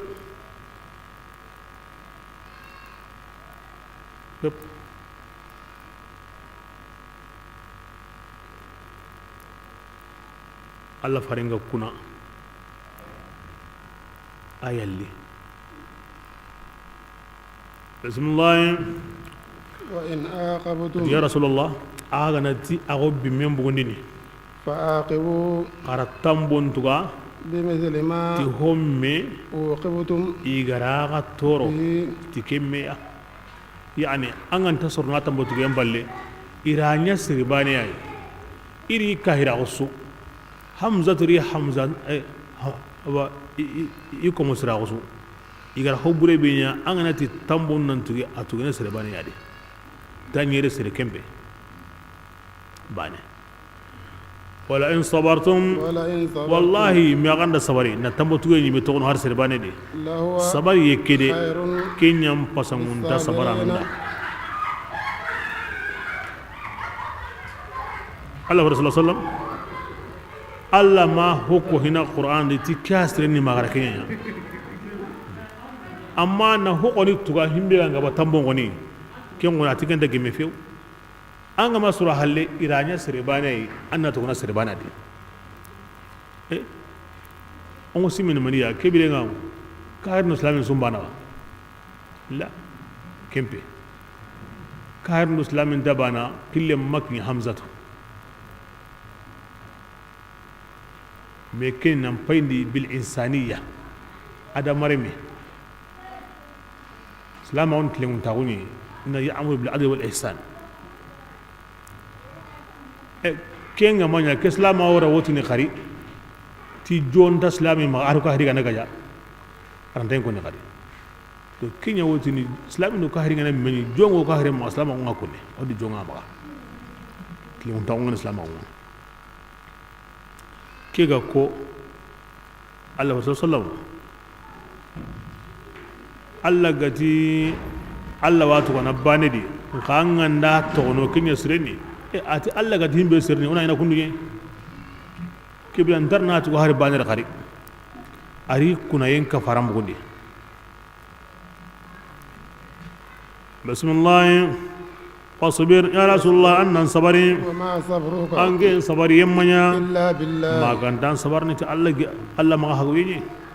ولا تحزن ya seri ma suno عليهم igullu ku kamma ange pamminya ni entongondi ngaidan gugullu kinga akoy nanti tongundi ngoni Allah tude ولا ya seri maganya anga sondo liridi gilli honga igo kenda barne de an sondo be nguni ngornan dema ke so dangini akanya ke mogodi himbe kite ngara hamza tu kari anya islamina wahshi aganya islaminga sirebe ga bononta siren sui kahirin sui ken kotanga ayana ken kare himbe ga sabuna warai abu sufyan yaqi hindu ay min islaminga kin balle ko Allah wade ay to wala Allah wade ngal goni wa hasido hindu ko ni ngoni sir hanum bil hinaw mi Allah watu himbe ga worni nyaw hindi ga kahiringa amamo ya hamuna harihi hankaman yakeni mi mani aganya islamin gai amaho muna harihi agana himbe raw kenyadi ayyanyi makkan kun kafa me hubure Allah faran ko nawo aganya islamin ayanyi kafa me wara husirenga surtout arre mundare mumelemu anguna ndawo fara ngere aga hawono ko kun kaso abugu makka hindu bugu abu subhana bugu ikorensu hindu ila jihadi ngan islamu batte awi nagane sidini awo jogin don jarana awo hurun kanana awo sehnero yugumbate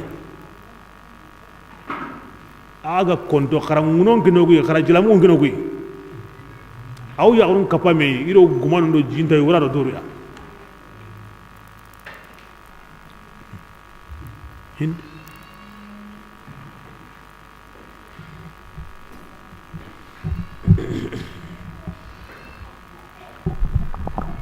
Allah watu himbe gorninya islamawo amaje pelunye kamade awa ko enanga kombono mo anga islam nga bana kana nyime al islam yajibu ma qablahu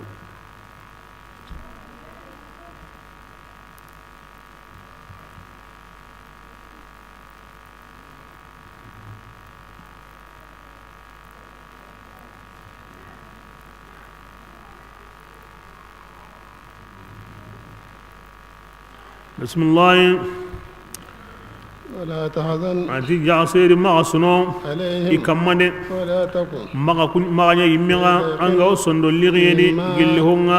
igo kin dabarni inna Allah murnande ma Allah taala aw kapayem munga itaqu iga kanu hilla kapendo kutaynga aw kapayem munga kunyammu ngani surondi ndane Allah subhanahu wa taala aw kapabbe suya ولا أدنى من ذلك ولا إلا هو معهم أينما كانوا سرو هلي سرو نغتي سرو سكي سرو كرغي سرو نغتي نكا أنغو نكو نكا كيني كهم وكريكرين تنيي الله كنا نكهم وو أدو محسن نكهم وو كيني كهم وكريكرين تيا دي مام وكريكرين تي الله كنا أدو محسن إكرانتين دي برانتين سو Allah ti kahundengiya parce que Allah dungandengi maga Allah dungai ke dumantengo daiman anta kutini ti kallenga serebe ganya Allah kanana nga an digren kinye maqamul ihsan Allah kahunde be o ken kamananga ken ka mo khare kharante ya I karanten di ngarnten su iganda karaken ta ken kape kutu kenya sabuni an qaba islami an ne kefam an Allah ko musru an ni jura ni khidima لأنهم متقون وهم أيضا في مقام الإحسان الله كنان يني يو إحسان مقامني الله تي كهندينيا كم ورني يو الله حضر دينغرانا دائما الله دعين حضر دينغرا يوونو كبرنا كن دعين آخري أرو أجديه كن تكوتني إنغارندينو إكارندينو كينو حضر رانا إنغارنديني إندا كراغا نعم أن الله فارين حديثاً بيني الله فارين أتي من أتي صلى الله عليه وسلم أتي حدا بني من عند كرا أقولين سكوتي مسكو أوا كنا دي كم والله هنا كني تواعو يقولنا هنا تاي awre mani ya golle kurumba barajen ta sagene da kam maganta ku gollu siki ku barajen mo segene hari kara halle len sire ga duwaw nyana tuwagu iga nahene tay mayite agara kellelu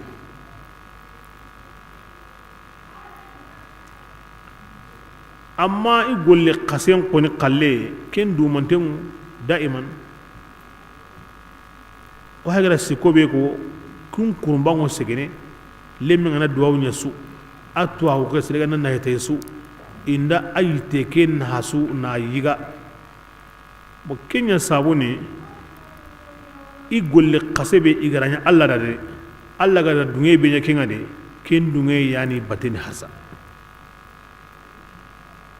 to kenya sabuni ti sire be go ngarin ta gondi na ken jura na khidima ken nam pasangunta sire be ga karai basa ho ngarin tege agollunga kamanan sege har sisa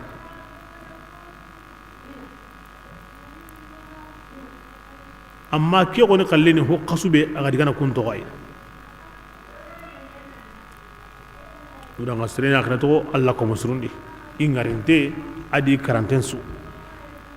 ibatu ingarinte adi karantensu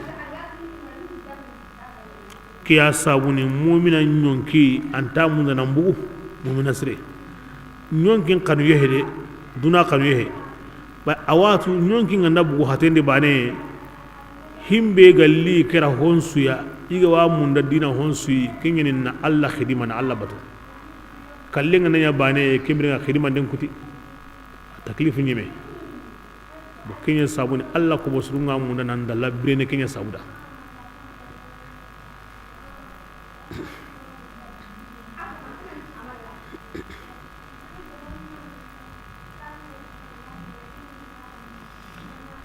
serunda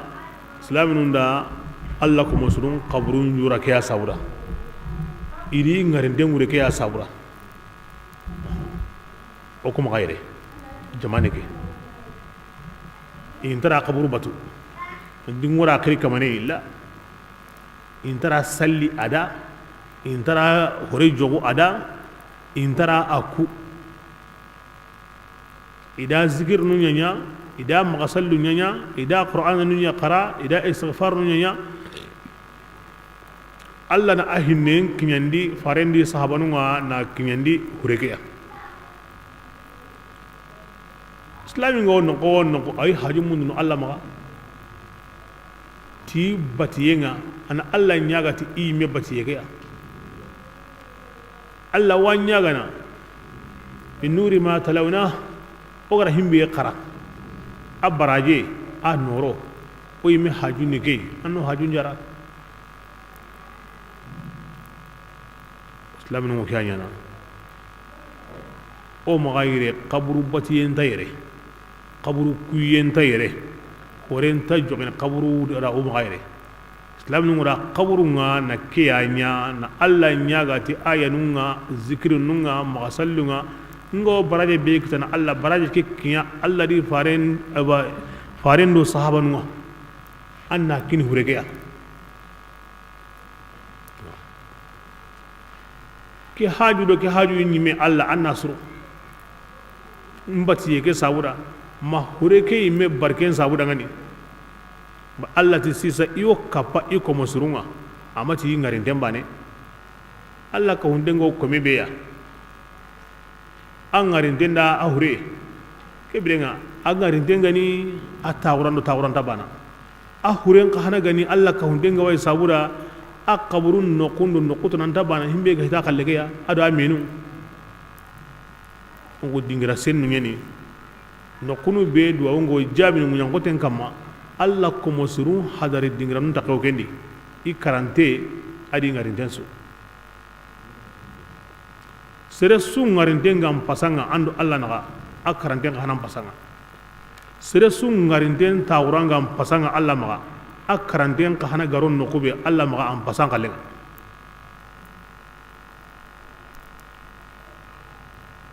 bidalil Allah sallam adi qabrun ni kumuhilai روضة من رياض الجنة أو حفرة من النار كين دليل من الله صلى الله عليه وسلم أتي قبر أتي أرجنا الناغم بو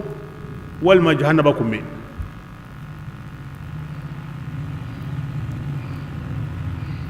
gilli yere a kaburun nan bana Allah gati ka hundan wasu benu ya na sabunye ikani ke ya imma kamanya igoliti makamatul ihsani nga kun kaburun ko ni sikandari ken arjanna na gonye serebe ga ni kenta nay anni kahiriya ken kaburun ko hana ken jahannama kumenye ila kaburun nan bana aga qura ti Allah farin diga menga aru Allah diga menga serebe qabrun ni riyadul janna arjanna nawa ken qabru kem di batrambi de Allah farin ti qabru amma arjanna nawo amma yimben kumbe Allah ti yimbe nuga kanike ya nan nyam hosinu nga iko kapakunga ihure ni ngar ndesu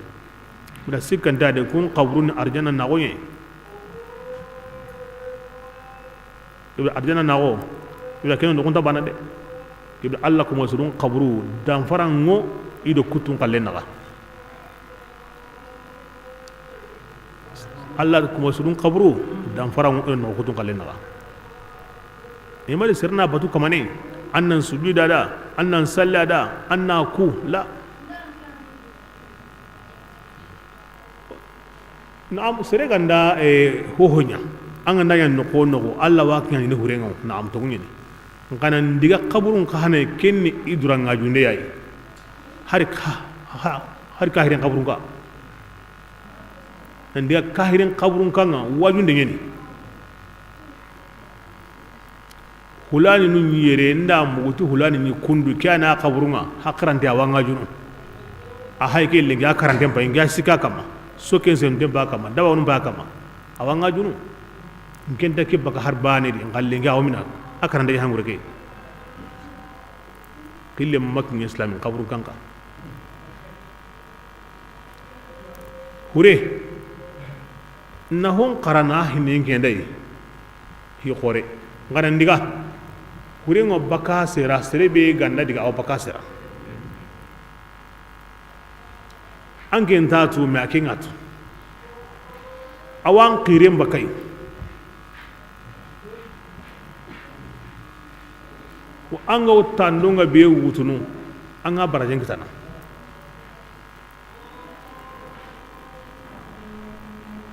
inna islamin qabrun kara na guruja na ahos turantem bondi kini mina harami qabru jaba yam paramutendi na qabrun jaba islamin suka hokende sunnan su gem kendi na qabrun jaba haramtendi qabru nan tagandia kam haramteni na yakilin haramteni na jaba haramteni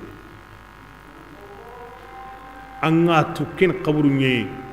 na uta kan magana jaba kem haramteni urel lawran na alawran boy haram yeni urel lawran na boy ken na qabru jaba Allah sallam ati hure ngo tore ne ti hohoya ngarde ngo toren tay huren wo tore neti hoho suya ngarte ngo haram hami ngo ngarte torono alli koda na kankara dangane kembay hiyu woni wono la tamut bil islam bi ay salati kite sunta kundo islam agonna kenni kaira ko kulle sondon kanta ko kulle sago nyange kulle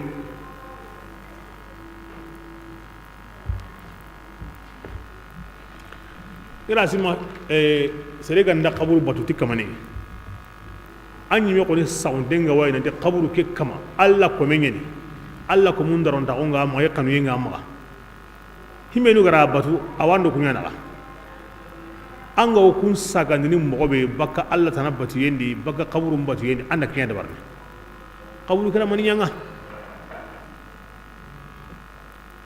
atakana re kangai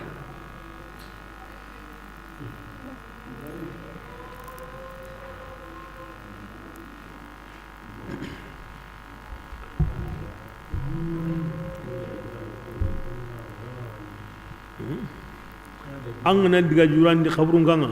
har kahiri Allah faringa sehedo kahiru num batte karante umaru ta dangani ku tokono ijiba halle ati umaru angen taron tare dinantiya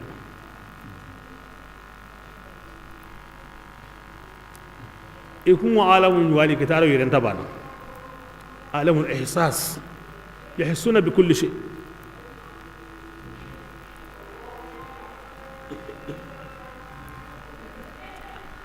awang ngalli awam muku aganta ho su sharia ngene juran de sharia ngene ha yugo alla on don kunda wakati so yagaru yugo gantano wakati be billahi digana sharia ngene anyamo ngene islam on ta ho kontan ne kunnu nan dikkane kunnu non ana nyam ko serinya ko ni Allah sallam wati ni wori arajuran den kaba mati man kuntu nahaytukum an ziyaratul qubur fazuruha fa innaha tudhakkiru bil akhirah ati ngenyi gati aga maga diga jurandi nga khara jura ko jurandi ngo stress man lagare هو سوق سرنس من لاغري من وسائل الإيمان ابتغوا الوسيلة هو سرنس من لاغري كني اللي من أنكارو أدبر مغني وي أمن مغني وي بكين لفظي قبر سوكني كل ينقرأ كم غبي قبر كان سوكني أنا دعنا نقول نقول أنا واجد ندعو هكذا كنا نان كتير دنادي كين سود دعيهم كني أما أرنا كي كنيا نيجينا كم كوني أنا سلامي هذا